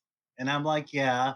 And he goes, "That's pretty good," or something like that. So he gave me my little pat on the back, and I felt great after that. But that was really funny. Then the other amazing hand that also involves Bart Bramley, but he was the dummy at the other table. Yeah. So that's why it was a swing in our favor. This is the greatest hand I ever played. 5 hearts redoubled. This is same thing. Clyde Love's book, right? Yeah. He goes through simple squeezes, double squeezes. He had, I think, a little section on like roughing squeezes and the compound squeeze. And then at the back of the book, there was one page on each of a couple of different weirdo squeezes, right? And one of the squeezes was called a delayed duck squeeze. And he had one example of a delayed duck squeeze. So I have this hand. Now, you people at home, you're going to want to write this down. This is or if you want to put this like on you said you can put something up on Well, the yeah, we'll put podcast it or on the something. website, but it's also good because most people just be listening and not in front of a computer. Like a lot of people listen to podcasts not in front of a computer, so it's Okay, good so that you're going slow. so this is my hand. 3 little spades, king, queen, jack, 10, 9, 8 of hearts, ace, king of diamonds, and no clubs. So I opened the bidding a heart. Nobody was vulnerable. And this was in a Swiss match in a Chicago sectional. So it was a Sunday sectional, and this is like the 5th or the 6th match. and we're doing well. This is when they always played 8 matches back before the ACBL truncated everything, but we're playing 8 matches. But this is one of the later matches, and we're playing Bart's team. Okay, at my table, I got Gary Kohler on my left, and I got Judy on my right, Bart's wife now. She was Judy Wattis then, they weren't married. Okay. So Gary Kohler overcalls 3 hearts, which shows a big 1-suitor looking for 3-no. Obviously, he's got clubs, right? And he's looking for a heart stopper. So I was playing with my girlfriend, Candace Fowler. She's also a national champion now. She doubled 3 hearts, and our agreement was that showed the ace or king of hearts, specifically over this convention. That showed the ace or king of hearts. So I know she's got the ace of hearts. Nice agreement to have here in this situation. Judy Wattis on my right bids 3 spades. I bid 4 hearts. Gary Kohler bid 5 clubs. Pass to me. So what would you bid, John? You open a heart, 3 hearts on your left. Yeah. Double by partner. 3 spades by Judy. You bid 4 hearts, 5 clubs, pass. Would you bid 5 hearts or double or something else? I mean, I don't like the fact that my right hand bid spades and my left hand, that doesn't look so good for me. But what are the colors? White. You got 10 tricks in your hand for sure. I think I would. Like I think I would spades, probably. right? I think I would probably chance 5 hearts. I think I would probably chance it. Okay, well, I certainly wanted to bid 5 hearts, but you bid 5 diamonds. What? Suppose they bid 6 clubs. Yeah. And what do you think your partner's going to lead against 6 clubs double? Yeah, I hear you. They're going to lead the ace of hearts, and if they rough that and draw trump and run spades, that's going to be a disaster. Yeah. So, yeah, you need to bid 5 diamonds to get a lead director. Now, fortunately, Candy and I also had an agreement that you could not look for a new trump suit at the 4 level or higher. All bids at the 4 level or higher, they had to be Q bids or lead directing something that couldn't be a place to play. Okay. So I bid 5 diamonds to get the lead, and she lost her mind temporarily and she passed. It went 5 diamonds, pass. And now Judy saved her. Judy said double. And I bid 5 hearts, and it went pass, and Judy said double. Yeah. And I know I have 10 tricks in my own hand. At most, I'm going to go down 1, right?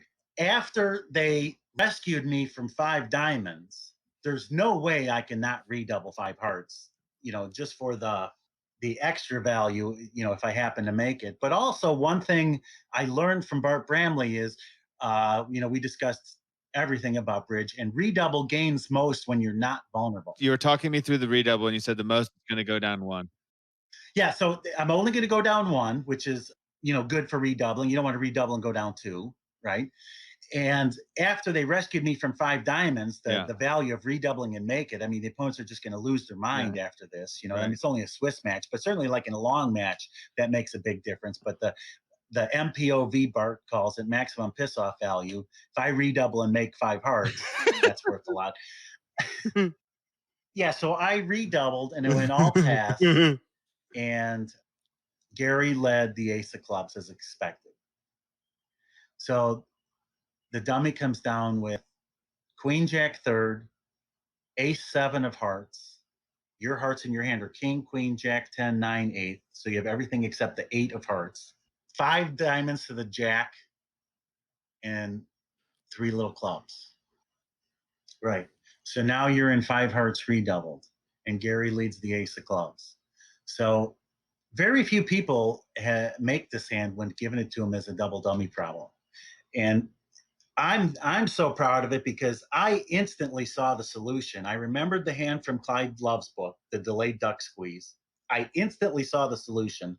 My partner, who I told you was my girlfriend, she was a little pissed off because, I mean, back when I was younger, like a lot of young up-and-coming players, we were a little more exuberant with our comments after the hand and stuff like that. So she's afraid I'm going to start yelling at her when I go down to 5 hearts redoubled, right? Yeah. So she mouths to me, "Fuck you," when she puts down the dummy.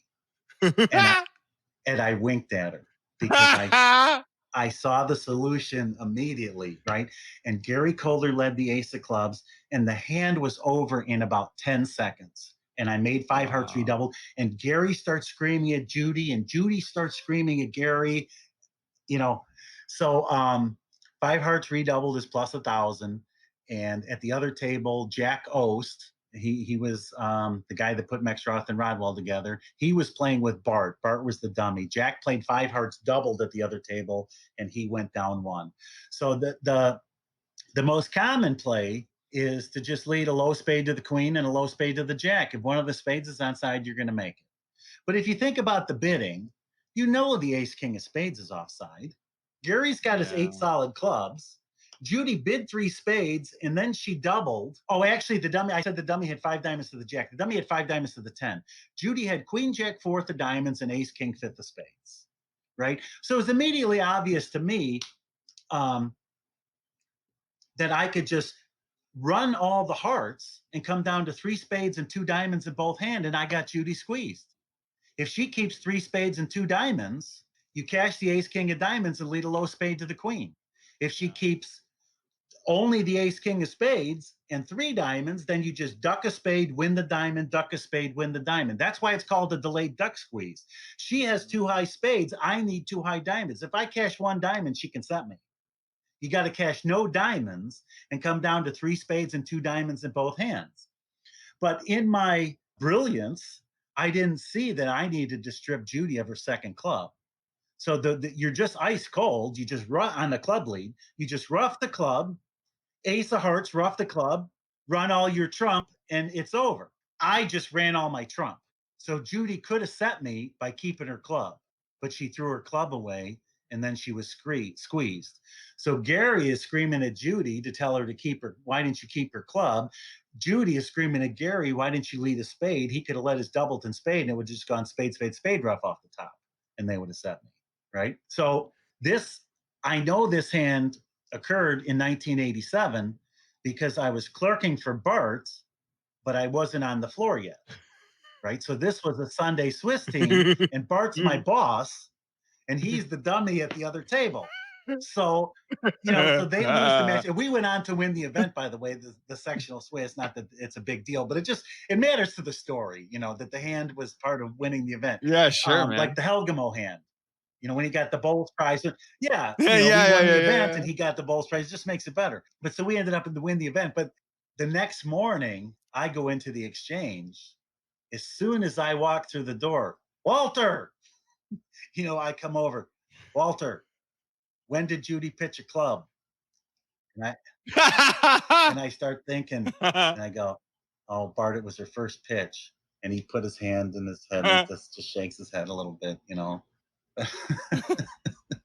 So there's quite a great story around that hand, but it's a great play problem anyway. Oh, man. You can put it up on the website and give people as a problem, and they can. Yeah. See, a lot of people try to play for 3 diamonds and hook the 7 of hearts. They think you got to hook the 7 of hearts and then rough the diamonds good or something, but you're actually just stone cold. The 2 inferences you need to make is, 1, Gary has 8 clubs. And which should be true, because if he had 7 solid clubs and out, he would not bid 5 clubs over 4 hearts. He had an 8th club. And then the ace, king of spades are offside. That's clear from Judy's bidding and from Judy's double. So if you just take those 2 pieces of information, if you put those together, then you actually have 100% play by roughing the club and running all the trump. So wait, if I have 2 diamonds, I can cash. If they come down to 2 diamonds and 3 spades, I can cash my diamonds and play a spade. A spade to the queen and their end played, right? And if they keep 3 diamonds and 2 spades, you just duck a spade, win the diamond, duck a spade, win the diamond, and your spade's good. As it turns out, you could even play all your high spades. Gary only had 2 spades on the left, so your deuce of spades would even be good if you. Yeah, and that's called the delayed duck squeeze from Clyde Love's book. That's my favorite hand of all time. Oh my gosh. Oh. The other great hand that I mentioned, the Helgamo hand, Bart and I were teammates of Helgamo when he had his great hand. I know Bart discussed it a little bit in the podcast there. Yeah. But that was that was a really special event too. Edgar Kaplan's last national win, Helga Mo's first national win. He got the Bowles Prize. Bart and I played amazingly well in that event, and it was especially special for me because I'm sitting in the bar in Dallas on Friday night at 1 in the morning, and Bart comes up to me, hey Walter, what's going on? Oh, not much. So who are you and Fox playing with tomorrow? I said, oh, I'm not playing. I couldn't find a team. Fox is going home. Bart says, do you want to play with me? What? 1 in the morning, Bart Brownlee says, of course I want to play with you. What are you talking about? Oh, yeah. Well, we got this strange collection. I need a partner. We got Helga Mo and Glubach and me, playing with Kaplan and Kay. If I played with you, we'd have 3 pairs. It'd work out better. Oh, I'm doing you a favor? Sign me up. That was like the most amazing thing. And then just the whole event, everything just happened great. Bart and I had a bunch of amazing hands in that event. And, it was just great from start to finish. And then Helga Mo had the Bowles Brilliancy Prize on one of the hands. And How old was Helgamo at this time? he had already been a phenom in Norway. So I would guess he wasn't that young. He was maybe 25 to 30. I would say probably 30. I don't really know. And it was his first That was national win? 97. It was his first U.S. national win. Yeah, 97. So you could look and see what his birthday was, but I would guess he was probably only about 30. Yeah, I was only 33. Yeah, so maybe he was less than that. Maybe he was 25. So you were at the other table when he did this? Yeah. Bart and I were playing against Kit Woolsey and Jeff Hampson. Kit was playing with Jeff. Yeah. And I mean, Kit's a super great player, and no offense to him, but in those 7 boards, Kit and Helga Mo played, I think 5 of the contracts were identical, and on all the hands, Kit Woolsey had the same information as Helga Mo or more. Bart and I were a little more active on a couple of the hands. And the imp score was something like 30 or 40 to Helga Mo to 0 to Woolsey, just in that particular set of hands. One of them was the slam hand. What was do you remember the comparison? You mean what people were saying at the time? No, like when you compared the boards, like how did you find out about Helga Mo making this double intra-finesse? Oh, well, we knew what the hand was. Yeah. Right. So Kit Woolsey went down when he just played spade right away. There was this boom over right away. He didn't think much about it, or he thought about it. He made his play. He's playing for 3 spades. And that was the end of that. So they told us how you made it. He told us how he made it, and I wasn't as blown away as much as other people were. Not that because they're just. There's a bunch of these great players. You've seen the plays in the book. You can pull it off. Like the play I mentioned to Hamman, people do some spectacular plays if you talk to Helga Mo and why did you do it or whatever, but we were in the middle of playing. He needed to quit, and that was his last match. He needed to leave immediately and go get on a plane. So there was no, and he wasn't my buddy anyway. So it was like, hey buddy, pat him on the back. How'd you do that? How'd you figure out that one or anything? Right. We were in the middle of playing, and it was just like, okay, another good win. Let's go. Let's get our business done. But after the break, people were talking about it. That happened in the first half of the last day. So after the break, that hand had already gone around, and people were talking about, oh, did you hear what Helga Mo did? Did you hear what Helga Mo did? That kind of thing, But for us, it was, I don't know. Helga Mo is gone, and, for us, it was just a result. And, I don't know. It didn't seem that spectacular. It was just later. It meant a lot more. The last match, we played the Poles, and we were winning, and we could lose by a couple imps and still win the event. I think we could lose by 4, if my memory serves right. I mentioned earlier that I have some of these psychic feelings sometimes. So when we went to play the last match, I knew we won the event already, and Bart didn't. I knew that all I had to do was sit there and not have a disaster, and we were going to win. That's what my psychic feeling was telling me. Yeah. So I was just making sure we weren't having a disaster anyhow. So we played that round, and we won, and everybody else is so excited. I was a little calm because I had won the event an hour earlier in my mind. It was like over already, which is kind of weird and stupid. But after the event was over and the years to come, I always told people how great Bart and I played. And there were a number of hands where I personally did some interesting things that worked out especially well and stuff. The one hand that Bart really didn't like, and I always said the worst board Bart and I had was 5 diamonds doubled, making 5. I was 5-3-3-2 with some piece of crap, and I opened a spade. Bart bid 2 diamonds. I raised to 3 diamonds, and he thought I was showing more shape or more high cards or something. So he picked 5 diamonds instead of 3 no.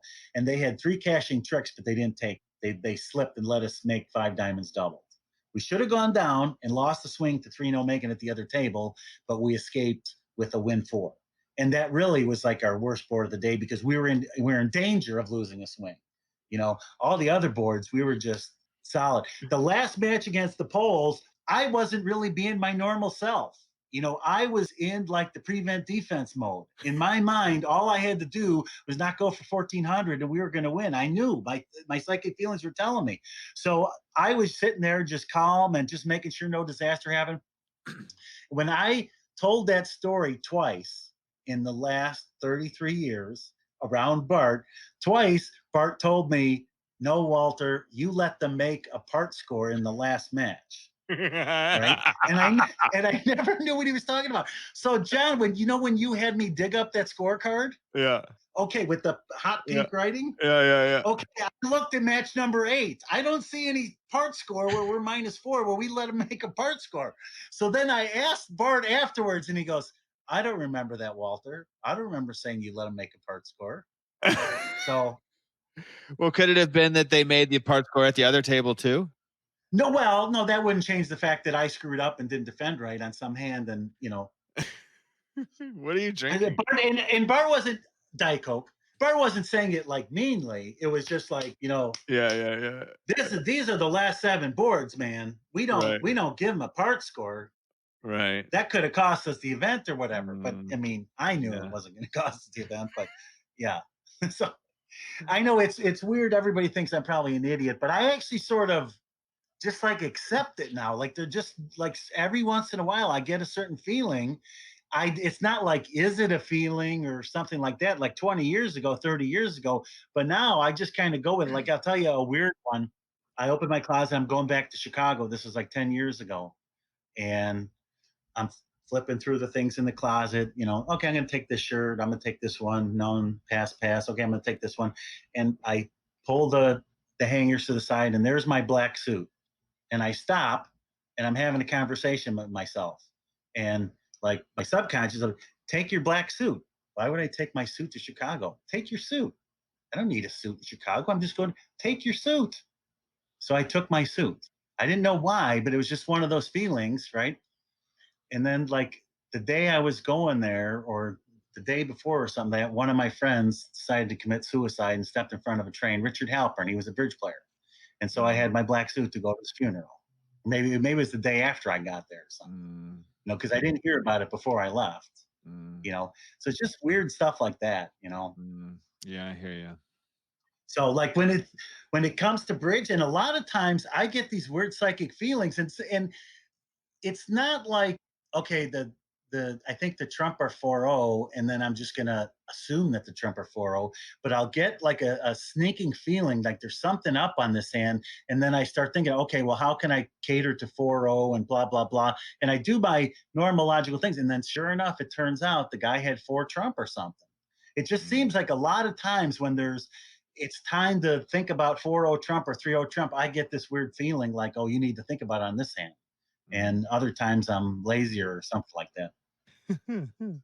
I think we've gone through all of the list. All right. Well, hopefully that make a good podcast for you. It's been a lot of fun, man. It's fun to, you have a lot of enthusiasm for your stories. It's fun to hear them. It's definitely. Yeah, I'm a bridge player at heart. I didn't get that mentality that bridge was, a profession. It's been a little bit of a profession for me recently, but I always wanted to go beat my brains out against the best bridge players in the world and try and be the best and beat the best. And, the beauty of the game and all that kind of stuff. And I never really started out to be like a bridge pro, and it's kind of professional bridge is kind of a weird thing. I wish it was different. I wish bridge had just prize money for tournaments, and people played with people because they wanted to play with them. And I've often thought, hey, Mr. Gates, if you're out there, why don't you take a couple $1,000,000, just put it up and have people play for it and make bridge a real sport. Bridge isn't considered a real sport because nobody plays for money. I'm a poker player, right, John? A lot of people don't know that, but I played poker for a living since 2000. Just before the pandemic, I started working for Hustler Casino playing poker. Love doing that. But when I tell people I'll be at the bridge table or at the poker table, and I'll say, oh, I'm going to Florida to play in a regional next week. Oh, you're going to a bridge tournament. What's the prize money? There is no prize money. You know what the next thing they ask me every single time after you tell them there's no money? What do you think they say next, John? No, I have no idea. Why do you play? Every time. Why do you play? Because poker is the exact opposite of bridge. Yeah. Nobody would play poker unless you're playing for money. Right? And people will spend thousands of dollars to go to some place to play bridge for no money. Oh my It's the exact God. opposite. Yeah. Yeah. But it's so funny. That's what they say every time. Why There's do no you prize money? play? Why do you play? Oh man. Oh man. So yeah, that's where my enthusiasm comes from. We didn't talk about your world champ. You've talked down your world championship. What'd you win? My best friend that I grew up with, I played cards against all the time, Tom. He and I learned bridge at the same time. We got the Gorns Bridge Complete book together, and he was involved more in sports. I mean, he did play some ACBL bridge, but he never became a life master, right? And he calls me up one day and he says, "Hey, Walt, I see that they're having a world championships in Albuquerque. Albuquerque is in my territory." He's a traveling salesman, right? So he says, just get a plane ticket out to Albuquerque. The company will pay for the hotel. The company will pay for all our food. It'll just be me taking clients out to lunch. He was always screwing with the company that way. He had the biggest expense report, but he made a lot of money for the company, so they didn't complain. But yeah, he had joysticks and all sorts of things that he charged to the company, playing games on his computers at home. Anyway, so we go out to the Albuquerque World Championships, and we look through the schedule, and he's got 2 days that he can play bridge. He does actually do a little bit of work while he's out there. He had to go visit one client or something, so it was somewhat legitimate. And so we see these 2 days, and they have a continuous pairs where you can just play as many sessions as you want, and they take your 2 best games, and that's how the continuous pairs work. So we play a session of the continuous pairs. We have 60 some percent. We come back at night. We have 40 some percent. We come back the next day. We have 60 some percent.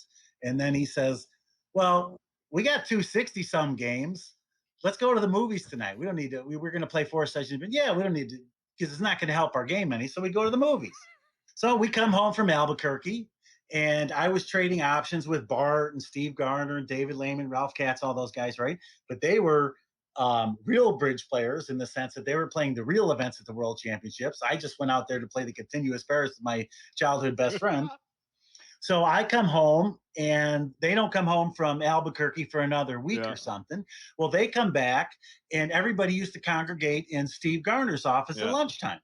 So I come back, and we would play like spades, or Richard Halpern, the one that committed suicide. He invented this game, Secret Bid, version of spades that we played four-handed and stuff.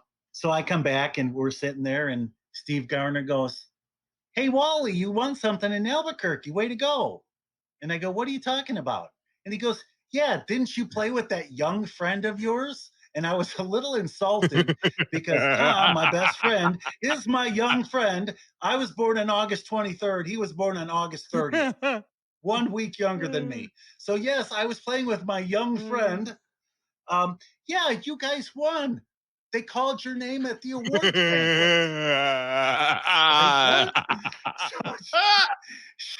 Sure enough, a couple days later, we get a gold medal in the mail. It looks just like Rodwell's. I've seen his. It's time. So it was a completely bullshit event, but we won the continuous pairs. Is Tom's mom still alive? Tom's mom has gone. It was our other friend's mom that taught us how to play Oh. bridge, not Oh, Tom's okay. mom. Tom's mom didn't play Okay. cards. But Oh yeah, my God. no, all of our parents are gone Mm. now. The ones that taught us how to play bridge and gin and stuff like that. Why did you guys play spades at lunch? But, well, bridge was too complicated. We played a gambling game. What he did was he invented this game where each player gets 15 cards and you discard 2 and then you bid secretly. Okay, so like you and I are playing heads up, right? So we each get 15 cards and we both throw 2 away and I call spades, trump, hearts, diamond. I call whatever suit I want trump. And then we play it out, but but a lot of the cards aren't there. So if you have a jack and a 7, those might both be winners. So anyway, so you both make your bids and then you get to call trump on a hand and whoever scores the more points gets to call trump on the third hand, the bonus hand. Right. And so you could play it 2 ways, you could play it 3 ways, you could play it 4 ways. And we gambled on it at lunchtime. It was just sort of a fast, game that we came up to play with. We also used to play Acquire a lot. That wasn't my game, but a lot of the other guys played that game, the board game Acquire. Ralph Katz, Thad Cole, Steve Garner, Dave Lehman, George Jacobs. He used to come down. He didn't work at the exchange, but George used to come down and play Acquire with the guys sometimes. So I learned how to play Acquire a little bit to play with them, but that wasn't my game. I'm curious. Just time killers at lunchtime. I'm curious about Ron Anderson. Oh, Ron Anderson. Boy, do I have some stories about him. He was my teammate in the Grand National teams one year. Bart came to me, and he was never really a strong club guy. He's a strong club guy now with Kit Woolsey, but Fox and I played a system very close to Meckwell's, and I went to Tom Fox and said, hey, do you want to form a partnership? And he said yes. And then we took a week to decide whether we would play standard or precision because I said, Bart has a copy of Meckwell's notes and he'll give them to us. Do you want to play precision? And I actually thought that was a good idea because Tom and I don't really think that alike. So I thought if we played standard, his ideas, he would have prearranged ideas and we might not gel that well. But if we played a foreign system, it's sort of new to both of us. So we both thought that was a good idea. We got Meckwell's notes. He took the one club section and simplified it, changed it a little bit. I took the one diamond section and, we had our version of their system that we played. So years later, right after I stopped playing with Tom quit playing and moved back to Fargo. I wanted to go more in the direction of relays. Relays are really powerful and memory-wise, they're easy. So I wanted to go more in the direction of relays, but Tom wanted to go towards the end of our partnership. He wanted to go a little more in the simplification area. So after he quit playing, I rewrote the club section and I started out with this big relay stuff. And Bart comes to me and he says, hey, Walter, I'd like to, try your club system one time. You want to play in the Grand National team? So I'm like, sure. So I gave him the whole system and I named it BS Precision. Mexroth Rodwell had RM Precision. So I called it BS for Bramley Schafer, but really for bullshit was like a perfect way to go. Because, if in the Meckwell style, you bid on nothing. You're always bidding on no points and stuff. So BS Precision was a great name. Anyway, to Bart's credit, I give him like these couple hundred pages of notes and he memorized it for one event. I mean, he got a couple little things wrong, but he got the flavor of the system and we played it and we lost to Mexroth and Rodwell in the semifinals of the Grand National teams. But he came to me, that's when he first started playing precision in the relays and finished third in the national. I know, was there something else of where we were going with that story? Well, how did it start? I forget how it started. Strong club. Yeah, I don't remember now. We'll both remember when we listen to the audio. Oh yeah. And you play something you call the Schaferton when you over 1-0, you 3 of a major shows a worthless doubleton. A client of mine gave it that name. Have invented a bunch of stuff, and I was never like self-promoting, want to name things after myself or whatever, So the biggest thing I ever invented was Fox Raises. It's like Bergen Races on steroids. It's named for Roy Fox and Tom Fox. Roy Fox gave me the seed idea, and I called it Fox Raises. And then I started playing it with Tom. When he and I started playing, I showed him the Fox Raises, and we played it. He had a change that made it better, but it was a significant change, and it caused a little cascade of changes. So now I call it Fox squared raises. Roy Fox was the original guy, and then Tom Fox gave me another idea. So it's like version 2, and they were both Foxes that helped me with the idea. But anyway, so this one thing I invented a number of years ago, and I started playing with a client. If you play the old fashioned style after one no, 2 clubs is Stamen, hearts and diamonds are Jacoby, 2 spades is minor suit Stamen, 2 no is clubs, 3 clubs is a transfer to diamonds. People usually played 3 hearts, 3 diamonds, 3 hearts, and 3 spades were 4-4-1 hands, game forces. And if you were 4-4-1 with clubs, you could just start with Stamen. Walsh style used to have a way to show some of the 4-4-1 hands in there. Well, 4-4-1 is a really low percentage shape, and it basically just never comes up. So one of the things that does come up once in a while, and I find annoying, is when it goes 1-0 past 3-0 and they run 5 of a suit. So I came up with the idea of playing 1-0 pay instead of 3 diamonds, 3 hearts, 3 spades being these 4-4-1s that don't really have much value. Why don't you play 3 diamonds says I'm bidding 3-0, but one of my minors is unstopped. 3 hearts says I'm bidding 3-0, but I have nothing in spades. If I bid 3 spades, I have nothing in hearts. So the definition for me is a worthless doubleton or singleton, Jack X or worse. With Queen doubleton, you can go either way. You can not show a worthless doubleton, or you can show a worthless doubleton, your choice. So it doesn't come up very much. It does come up more than the 4-4-1 hands. And a number of times that it's come up, it's gotten really great results. I was playing with this client one time, Carmela, where I showed no stopper. We stopped in 4 of a minor. I played it with Ron Smith one time. We had no stopper. We ran to 5 of a minor. Those were both great results. And I had this other real weird one. I was playing with Steve Love, another client of mine. And in my personal weirdness, I bid 1-no 3 hearts with 6 spades and 1 heart. I wanted to just raise to 3-no, but I showed my heart Schaferton, my worthless thing in hearts, and he ran to 4 clubs. So the reason why I had bid 3-no, this is an idea that's sort of well known. Some people sort of ignore it. I've had the conversation with Ron Smith, and there are times where it works out badly. But if your partner opens a no trump and you have like 13-14 balanced, and you're not going to try for slam when you have almost a slam try, it's usually right to just play 3-no. Once in a while, your diamond stopper will be ace and 1, opposite 2 small, and they lead the king of diamonds, and they get in with their other 1 card, and they run diamonds, and it's a disaster. But usually, especially for match points, you're going to take the same number of tricks in 3-no as you do 4 of the major. And we're usually playing match points. So I bid 1-no 3-no. It's even in my notes. I don't bid Stamen. I don't use Jacoby. I just bid 1-no 3-no. So I had one of those hands where I wanted to play 3-no with my 13 points. I didn't quite have enough for a slam try in spades. Well, when I bid 3 spades saying I've got nothing in hearts, and he ran to 4 clubs, now I just bid 6 spades. Now I knew he had nothing in hearts. So it was just a perfecto, and we made our 6 spades that way. So it doesn't come up very much, but it comes up once in a while, and it does get you a bingo. That's one of the things I've invented, yeah. And my client insisted I call it a Schaferton, so that's the one thing I have named after me. No, you got the tournament too, man. You got the. Well, yeah, I got the Schafer game now. Yeah. I should just call it the Schafer game, huh? That's what everybody else calls That's what everybody else calls it.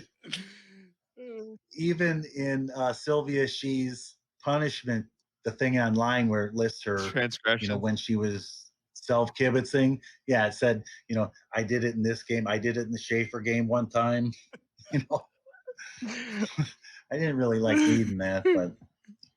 You didn't like reading that, you said? No, of course not. You don't want to hear that somebody was doing something funny in your game. Did she win? So. You don't have a list of winners, do you? I don't think so, no. She only played once or twice. The records are on BBO. No, I don't have. No, I don't keep a list, but they are on BBO. You can look them all up. Yeah, Hamman and I won. That was pretty cool, man. I don't know if I told you that already. I know I told you we played. I'll tell you, the first 2 times Hamman and Weichsel played, they didn't do that great, and they had a couple stinker results. And I had a couple people saying to me, "Oh, they're all washed up, huh?" And then after that, they started winning all the time. And I kept stats for a long time. And Hammond and Weichsel were right up there. I forget what they were averaging, maybe like 13 imps a session, but they were one of the top pairs, top 2 or 3 pairs. They still got it. And I've seen them over and over. Peter's a great player. You know, they had they've had a couple little system glitches here and there, but they've also had some real nice system wins. They play a club past 2 diamonds, I think is just a game force with 5 diamonds.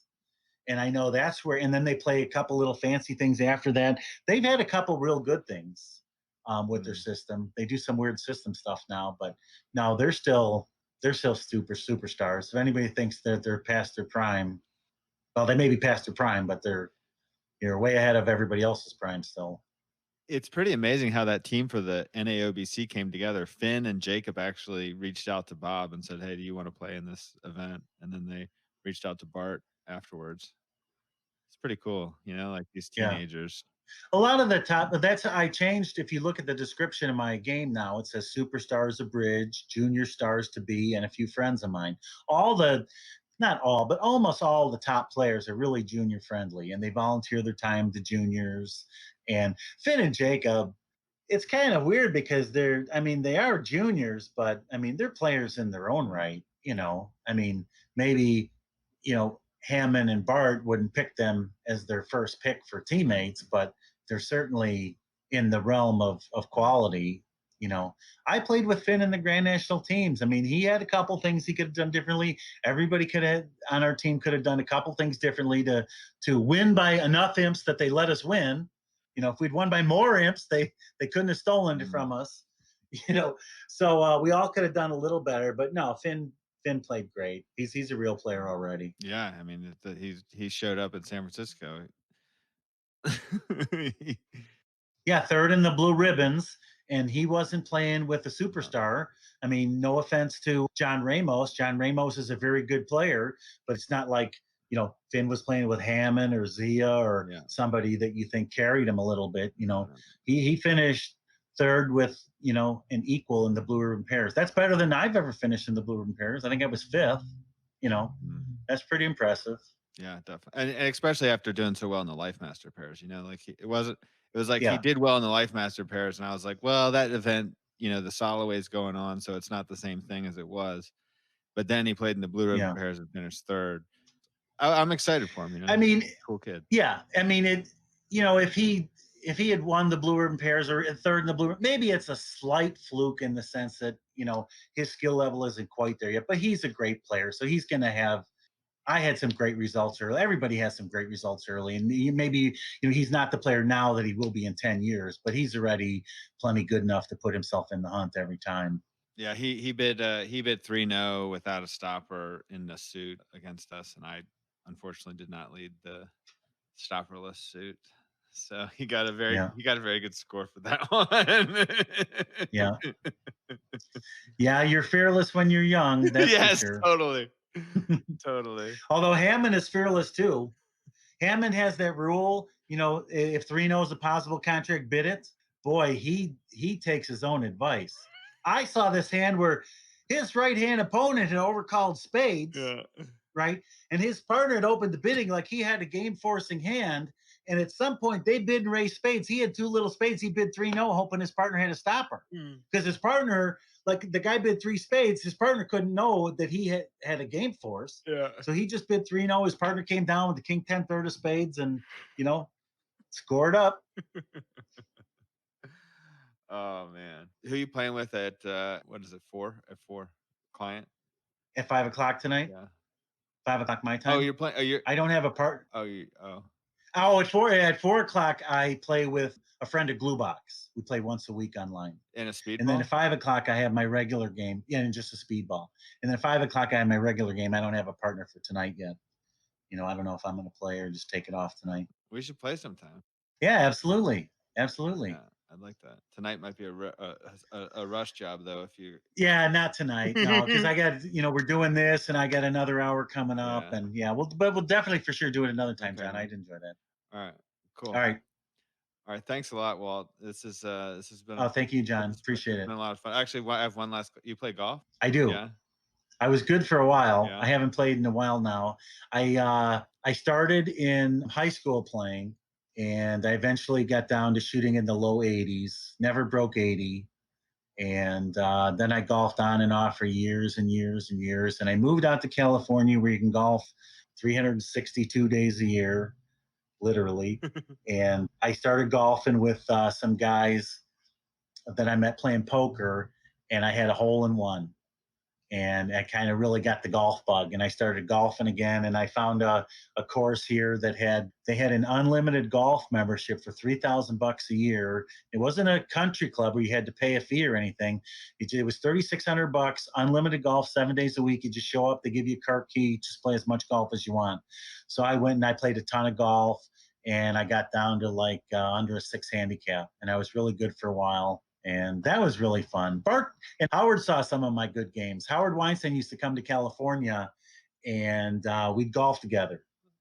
He was dating a girl here, so he'd come once in a while. And when she was working, we'd go play golf and stuff. And Howard saw me when I was really good. I think I played 1 or 2 rounds with Bart when I was really good. Now I'm back to shooting in the 90s and stuff. There's no other thing like golf. It's amazing. When you stop doing it, your game just goes downhill immediately. Mm. I mean, even Tiger Woods, takes a little time off, goes to the sex addict class, and his game was way downhill. Because you said Phil would hit his like his 2-iron or something as far as Bart would hit his driver. That's why I asked Phil. 5-iron. Yeah, 5-iron.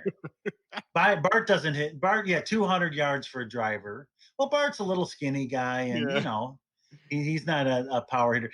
For whatever reason, when I started playing golf, I golfed like once or twice before high school. Then they had a high school golf team, so I go to play. And the high school golf coach, I mean, he told me, you wind up and you old school, you out of the corner of your eye, you see the head of your club out of your left. I'm a right-handed golfer, so I wind up out of the corner of my left eye, you see the head of your golf club go all the way back, Yeah. and then you just pull as hard as possible, and put as much power into it. I mean, that's the way I always golfed, and people would joke, Walt, you ever have back problems? No, don't worry, you will. Oh, you know why he swings so hard? Just in case he hits the ball. All this kind of stuff. So Ernie Els, the Big Easy, Yeah. He takes a swing and it looks like he's barely hitting the ball and the ball goes a mile. Yeah. I look like I'm trying to kill the ball and the ball goes a half a mile. Whatever. But I was actually a pretty big hitter. But I mean, it looked like I was swinging hard. But that was my style. I mean, that's the way I was taught golf. You wind it all the way up and just swing as hard as you can. Now more the Tiger approach. You bring the club up like 45 degrees or something, and you stand more erect, and you don't have as much body movement and stuff. But yeah, I love golf. Yeah, it's an amazing But game. I suck at it now. It's It's no fun when you get to a certain level and you can't play at that level anymore. It's a mad. And that happens in golf all the time. Yeah, it's a mad. But other stuff it doesn't. You can stop playing bridge for years and go back and you're still good, but not golf. All right, man. This has been a lot of fun. All right, I got to get going. All right, man. Have a good. Thank you, John. Thank you very much. I'll be in All right, touch. don't make me bug you. Make sure we get a game in sometime. All right, cool. Thanks. All right, thanks. About a week after our conversation, Walt sent me a text saying he had a list of instant classics that he wanted to add, just short little stories about hands played. And so we've added those in, and here they are. Everybody has their group of like bar hands, or what I call instant classics. 500 3 doubles is an instant classic, but that's a different kind of one. That's a serious bridge hand. But the hands that are fun are like the ones in the old time regionals. After the game was over, everybody went up to a hospitality suite and swapped stories and stuff like that. My most recent instant classic out here in California, I'm playing with a client in a club game, and he opens 3 diamonds and it goes double, and I psych 3 no, and it went pass, pass, pass, and they make the opening lead, and he very proudly puts down 3 little spades, 3 little hearts, king, queen, jack, 10, 7th of diamonds, and avoiding clubs. Classic 3 diamond opener. The pro bid 3 no. So I think about it for a little while, and I put my cards back in the board, and I go down 9, And the guy on my right, I can't say it exactly, but he's like, down 9. He said it like I was trying to cheat him or something. I said, sir, I'm giving you all the tricks. Do you object? And then I got 3 deers in the headlights. What the hell's going on here? And then, remember my hand's back in the board. My partner goes, Walter, don't give them all the tricks. Okay, Steve. I pull my hand back out of the board.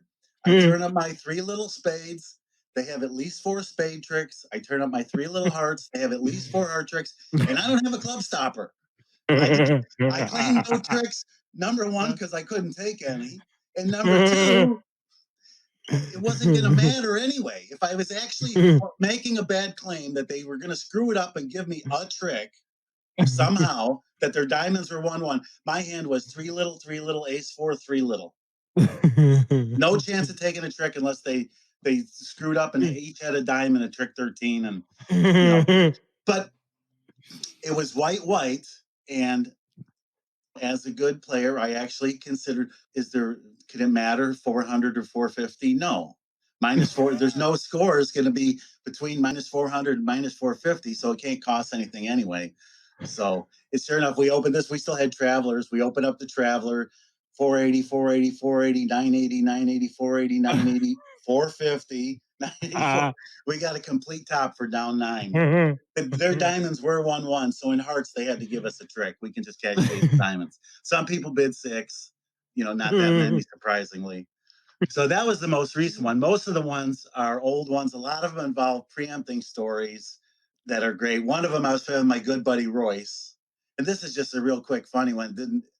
We're playing in a regional at the Nationals, and I open 2 spades, and it goes pass, and he pulls his glasses down a little bit, leans forward, and real loud, 4 spades. What the hell are you doing? Pass, and the dummy comes down. He had 6 solid. He thought for sure I had psyched, and he wanted me to pass 4 spades even if I had psyched, which was really strange because I've never psyched a week 2 bid in my life. I psych more than anybody just about, but I've never psyched a week 2 bid. And also, we don't raise our voice to mean something. It was just like, that's the only time. It was just so bizarre, but I caught huge support there. Another funny one, I always would start the story by Wait, did saying, you not have bidding boxes with Royce? not in this one, no. This was, some of these stories are from the 80s or 90s.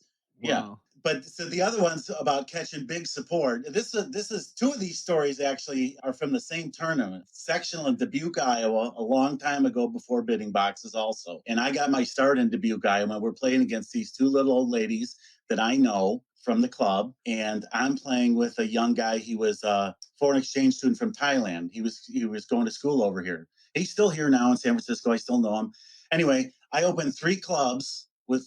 The way I tell the story is I opened 3 clubs. My partner had 7 card support, and I lost the trump trick. But it was the ace. So I opened 3 clubs. It wasn't really that. I had 3 king, queen, jack, 5th at favorable. The bad part was I had queen, 3rd of hearts on the side. It had been better if I didn't have the queen, 3rd. So I opened 3 clubs, and she's just like shaking, counting her points, her 20 points, 30 points, whatever it is. And she doubles out of turn. 3 clubs double on my right. So we called the director. So now her partner's barred, and my partner has 7 little clubs and out. So it goes 3 clubs pass. He's 3 hearts on his singleton. She doubles, pass, 4 clubs. So she sits there for a while. She didn't know what to do. She double, all pass. Down 1. Some people were in 7 hearts going down. They're off the queen, 3rd of trump. They had everything except the queen of trump. Go ahead. The other funny one about catching support, I'm playing with my girlfriend, and it goes 2 spades double, 4 spades double, and they lead a card, and she says, if you go down, I'm never playing with you again. And she puts down ace, king, queen, jack, 5th of spades, and ace, 5th of diamonds. And they quickly scoop in 3 tricks, and she's glaring at me. And it came down to a trump finesse of sorts. I had 9-8 5th of spades in my hand. Yeah. and I had a stiff diamond opposite the ace fifth. I played ace of diamonds, roughed the diamond, trump to the dummy. The 10 didn't drop. I roughed the diamond with the 9, and the guy couldn't over rough. I needed the guy with 5 diamonds had the 10 doubled and a spade, so I was able to rough all my diamonds and make my 4 spades doubled. That was a funny hand. So I've had a bunch of funny bets in my life, but as far as an instant classic, there's a woman in Chicago who her father made bunches of money. She was always very generous, and she was adopted, and eventually she inherited tons and tons of money. But she was a trivia expert, and she would love it if you said something about who was president this year, that year. No, no, no, no. I'll bet you a nickel. Okay. And if you made a bet, she would collect the physical nickel and she would pay you a physical nickel. Yeah. Meaningless amount of money too. Right, but right. But it was the principle of the thing. We're playing bridge early on in my career. I'm not playing pro. We're just friends. And she was a decent player. And we're playing at some tournament or something. And she plays the hand over. And after the hand, I'm sitting there like stunned. Her cards are all sitting on the table. Maybe she's got one card or whatever. She's claiming down one. And I'm like, why didn't you cash the 9 of diamonds when you were in your hand? She said, I didn't have the 9 of diamonds. I said, yes, you did. She says, I'll bet you $100. What the hell? I'm a starving college kid, right? I couldn't reach over there and grab the 9 of diamonds and turn his face up fast enough. Boom. Okay, click. And she paid me. I've had a bunch of really crazy bets at the bridge table. I had one horrible one at the poker table that still haunts me. It still haunts me. But I've had a bunch of weird bets at the bridge table. One guy, we're sitting there, and I'm a math kid talking about something. I said 2-2 break is 40.70%. He goes, no, it isn't. It's blah, blah, blah. And I go, I'll give you 40.68 to 40 point, or I'll give you 40.69 to 40.71. You could have every other number. You want to bet? Sure, I'll bet you $10 or $20 or something. After the session, boom, collect. I had one guy at the bike. He bet me on how old I was. The bike at the casino in Los Angeles. I told him I was under 40. No, you're not. He goes, I'll bet you $5. Okay, let me see your driver's license. I sent him my driver's license. He sent it back with a $5 chip. Okay. Here's the horrible one that's haunted me. When I was a little kid, and this is a good lesson for people. When I was a little kid, we went to Edison's home, and they had this story. He goes to sell the ticker tape in New York, and he goes, and this guy's got a big desk and everything. And the guy very dramatically pushes a check across the table, and Edison looks at the check, and he accepts the offer.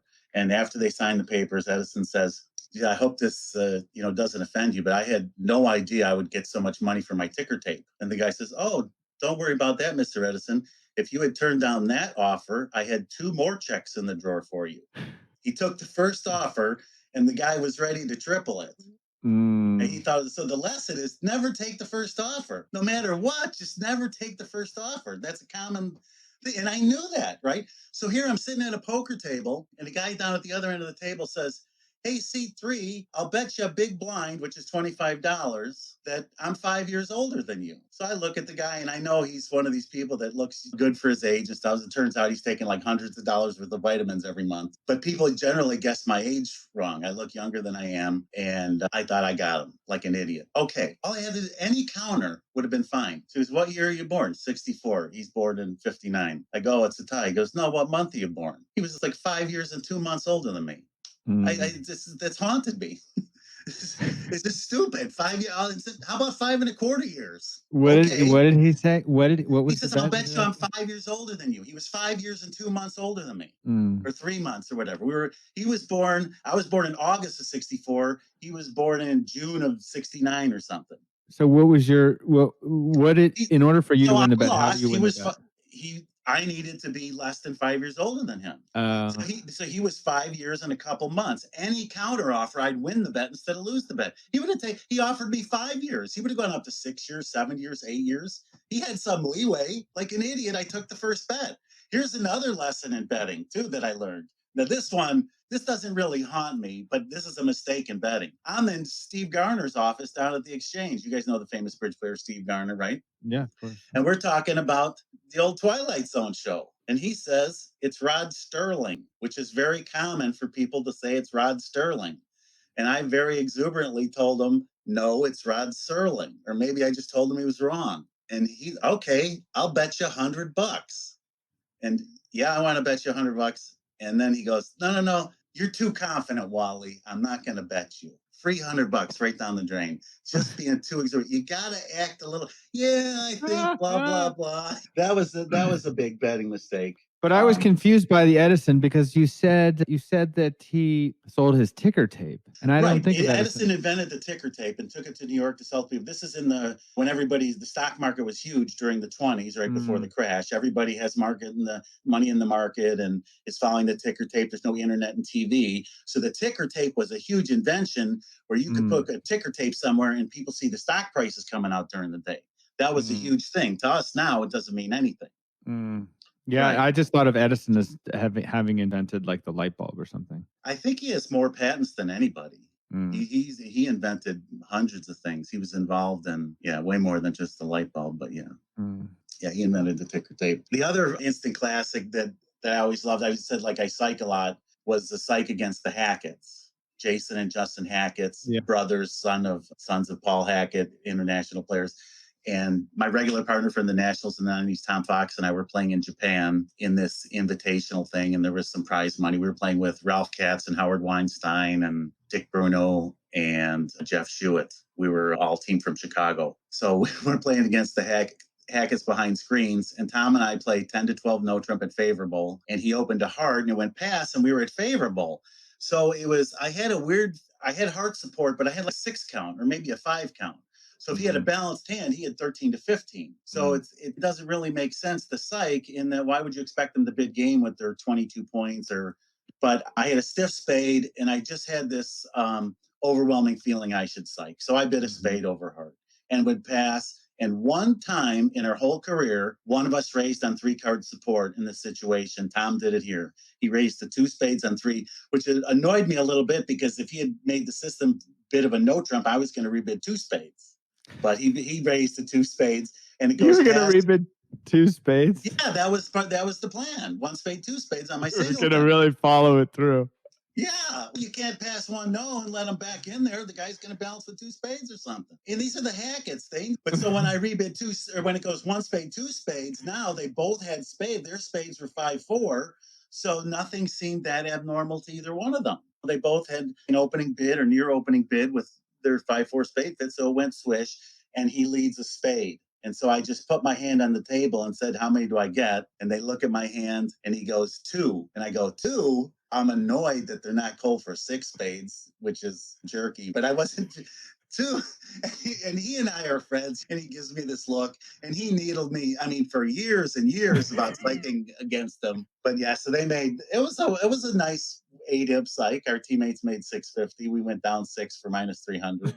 I love that you were annoyed that you couldn't rebid 2 spades. Yeah, I wanted to complete the psych myself. I didn't want an assist. I want all the credit, damn it. Oh my gosh. One other funny one. This is just a super silly from the other one from the same Dubuque sectional. I'm playing with my girlfriend at the time, and we're just steaming at each other. I don't know why. I pull my cards out of the board. Only time in my life. I start to open my hand, and I see a bunch of high cards and stuff. I don't sort my hand or anything. I don't count my points. I just open a no trump. Goes past. She bids 3 no. I look at my hand, and now I've got 20 with 5 little clubs. So I bid 6 no, pass 7 no. The opponents, nobody says anything or raises the right. They lead a card, and it's a great contract. Ace, king, jack, 5th of clubs opposite the 10th, 5th. It's queen, 3rd offside, down 1. Ah! And so it had an amazingly calming effect because, I was an idiot. She was an idiot. We got to a good contract, but we got punished rightfully. So she didn't say anything about my bidding. I didn't say it. We just went on, and everything was back to normal. But it was funny at the time. 1 no, 3 no, 6 no, 7 no, and I'm thinking, good bidding is its own reward. Who was your opponents? They were just nonplussed by the whole thing. Yeah, just Bob and Mary. I don't know. Yeah, it always amazes me that people don't react. But I think in general, a lot of people go through life holding their emotions in. And oh my God, there's one more here. It says, "Are you just trying to lose, Royce?" Oh, the Royce and I are playing in a regional at the Nationals again, and this is before bidding boxes. And we had a kibitzer with us, just a friend of ours kibitzing, and we're crushing the event. We had a good first session and we're just destroying the event. And we come to the last table and Royce gets a 0, a literal 0 for absolutely no reason. And I said to him, Royce, are you just trying to lose, Royce? Maybe we'll come in second if you get another 0. Why don't you get another 0? And the opponents go, you have a lock on the event? And I said, maybe not if we get another 0. And he goes, oh, I thought we were going to win. So it turns out we're playing the pair that comes in second place, the last round, and we just gave them a top. And then we played the next board, and I don't remember what happened, but we won breezingly. So we could have given them 2 zeros and we still would have won. But the look on the guy's face, you have a lock on the event? I thought we were going to win. And 2 pairs in a room. This is at a regional at the Nationals. There's hundreds of pairs. To have first place playing second place, the last 2 boards, that's coincidental. But it was a regional event. It wasn't an NABC. A regional at the Nationals, yeah. So it's one of those big down in the basement, huge field type of deals from a long time ago in the 90s when Royce used to play at the Nationals. I can't believe that you played in an era when there were no bidding boxes. Oh, my girlfriend from a long time ago, Candace Fowler's deaf in one ear, literally deaf in one ear. So you would, she's her left ear, I'm pretty sure it is, because if you were on her left side, she'd go like this and she'd turn her head. So she would just always make sure that the people that she was listening to were on her right side, and it was no problem. So bidding boxes come out. So this is like the early 90s, late 80s, early 90s. I don't remember exactly when. No, it had to be early 90s. The bidding boxes were probably out in the late 80s, but they still weren't really implemented or anything. Yeah. Number one, bidding boxes are fantastic. I was a huge advocate right from the start. There was actually a lot of pushback against bidding boxes when they first came out. Okay. We bought a set of bidding boxes. We had the 1 club cards laminated and the pass cards laminated. Then the thing stays really nice. We came to the table. We would get a north-south. We would sit down, and I think we had to have a legitimate reason to have bidding boxes. Wow, you would bring your own bidding boxes to the game. Wow. Yeah, she couldn't hear the person on her freaking left. Still, she had to turn her head all the time. So you bring a whole set of bidding boxes for the table, four bidding boxes, not a set for the whole room. That's amazing. And they were laminated. So wait a minute, we got accused of cheating. That somehow this was some form of us cheating. Now you guys, it's like the whole crowd standing up, you guys are cheating. But it was like rumblings in the background, the director coming to us, telling us we got these objections. People think this is cheating. And it was insane. It was crazy. Insane. So funny. It's a technophobe type of deal. Any new technology gives some people the heebie-jeebies for some reason. And bidding boxes, to me, it was just so obvious that this is fantastic. Because you don't ever remember playing before bidding boxes? There's no such a thing? I played duplicate. No, I don't think I've ever played in a sanctioned game that didn't have bidding boxes. Okay, someday, not too far in the distant future, you're going to run into a kid that's never heard of an opening lead out of turn. Because all bridge is going to be computerized. You're going to meet in person. And it just doesn't make sense for bridge to be played with physical cards and boards. There's so many disasters that happen. Pre-bidding box, the bidding goes for a round for a while. You know how many times you got to ask for a review when somebody has to give a review? If you want to talk to Bart about his skill as a review giver, that's something we would discuss. Like one person would give the review and how to give the review. And if you ever, can I have a review of the bidding, please? Why don't you just look at your screen, you idiots? Why don't you look down at the table, you idiot? But that used to happen all the time. So bidding boxes, that was a huge event. Can you imagine playing against Bart and Kit with their club system when the bidding goes 8 rounds? Can I have a review of the bidding? When I was playing with Tom, that would have been a serious issue, okay? Because everything we played, and it would be with Bart and Kit too, not everybody. If you're playing regular precision and it goes to club, pass a heart, and that shows hearts, pass a spade, shows spades, you can give a review of the auction because when your partner shows spades, it was a 1 spade bid. When your partner shows hearts, it's a 1 heart bid, right? Tom and I would get done playing. I couldn't tell you how the bidding went on board 22 where we got the 3-0. I know it went 1 club past 2 diamonds showing 8 to 10 balanced. And then I started relaying and I can tell you what his shape was, but I don't know how the bidding went. I'd have to go reconstruct the whole bidding. The bids don't mean anything. They mean something at the time stepwise. So same thing.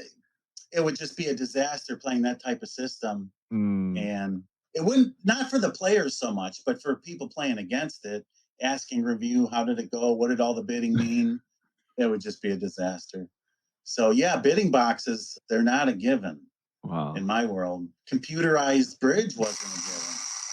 You know, tournaments, right before I got into bridge, tournaments were scored by hand. When they put up, after round 12 or the next last round, they put up that sheet with the 1 round to go scores. Yeah. What's that called, John? Maybe you'd even know what it's called. It's called the burner. No, I did. You've heard that. I would have gotten that. Okay. That's a real old term. I thought maybe you'd never heard of it. The reason why it's called the burner is the tournaments, when they were originally scored by a director, the little ticket would come in, round 3, pair 7 versus pair 4, 2 spades making 140. And he would write down on a big giant sheet 140 in that column. And then when you got done with board 13, like a traveler, it would have all the scores there, and he would physically match point them. They'd write the scores, I think, in black, and then the match points would go with a red pen. He had a carbon copy. When 11 of the rounds were up, he took off the burner because it looked like it was burned. It was a carbon copy, and they hung the carbon copy so everybody could look at the scores with 1 round to go. But you were physically looking at all the scores on the board, and that's where, you know, the name came from. But yeah, bridge is a fair amount. It still has a way to go. Thanks for listening. If you have a friend who you'd like to share, who you think might enjoy our episodes, we'd love for you to share it with them. I love getting emails and messages on BridgeBase or Facebook about people listening to the show and enjoying it. And we also are starting a Facebook page and an Instagram page. So be on the lookout for those. We would love to get your feedback about what we could do better and what we're doing well. And I got a text from my friend Svenny. He's in Madeira. They're playing in a real tournament over there this week, face to face. And I'm excited for that day to get back at the table with you all. That's it. Signing off.